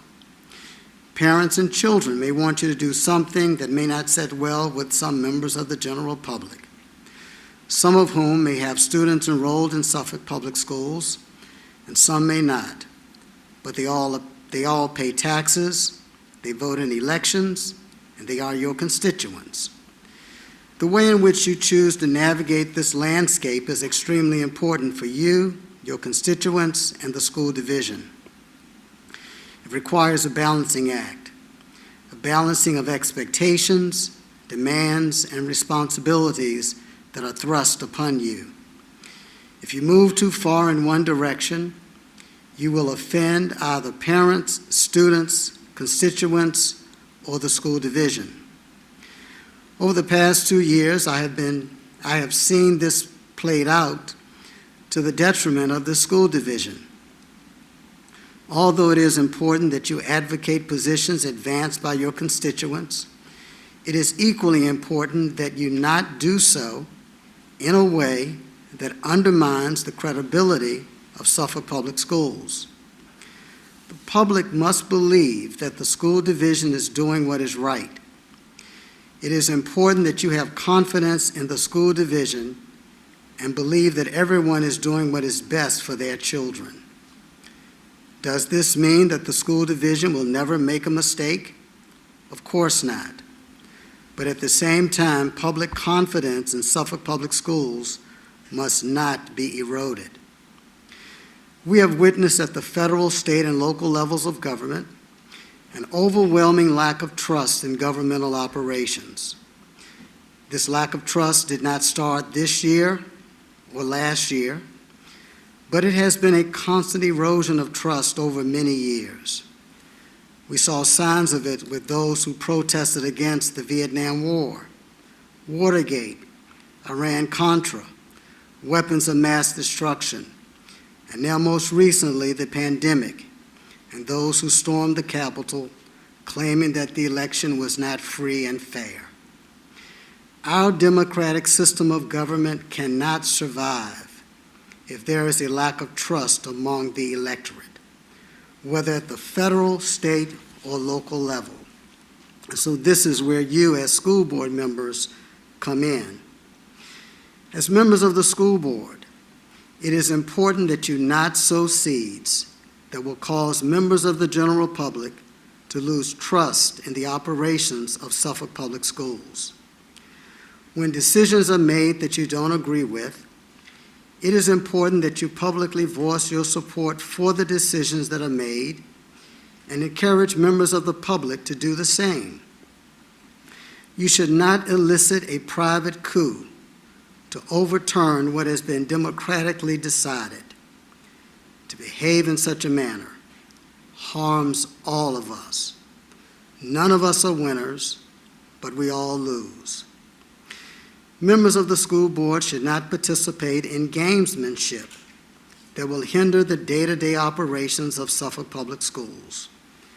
We all have important work to do, and we should exercise extreme caution so as not to engage in behavior that could have an adverse impact on the overall operations of this school division. Yes, it is important for you to express the views of those who elected you and to advocate for their cause, but you should not do so in such a way that causes members of the public to lose confidence in this school division. When there is misinformation, you must correct it and not allow it to fester and go unchallenged.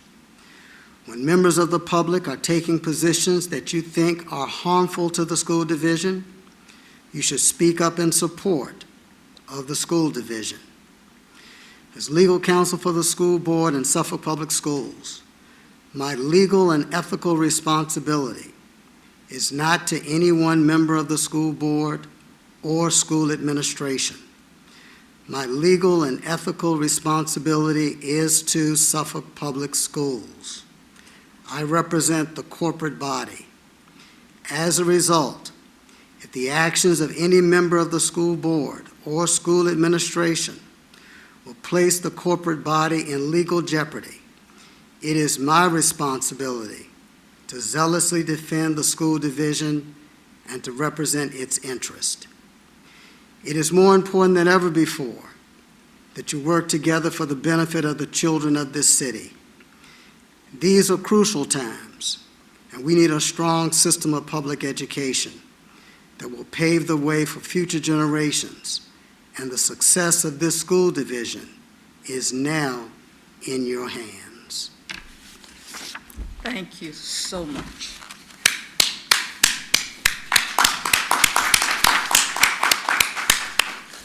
Mr. Waller, we do appreciate you. We appreciate you, Ms. Gardner, and all the work that you've done. And of course, we appreciate all our employees for the work that you have done. One of the last things that I hate to do, I really do, but I will not allow people to stand before this podium and pass along misinformation. I will say that during our retreat, Board Member Johnson was not late on purpose. She wasn't coming to breakfast, so she came in at the time that she came. That is the truth. She wasn't trying to have breakfast with us. A person who was not supposed to be in the area where she was, but sitting in the public area, was witnessed doing what she was doing by at least 30 witnesses and was on camera. The truth is, nobody has to make any statements about it, because you can have your own opinions, but you can't have your own facts, and the facts are there. We wish you all a good evening. We thank you. The rest of the items on the agenda are informational. If there are no questions about those items that are informational, we can indeed be adjourned if all minds are clear. Good night.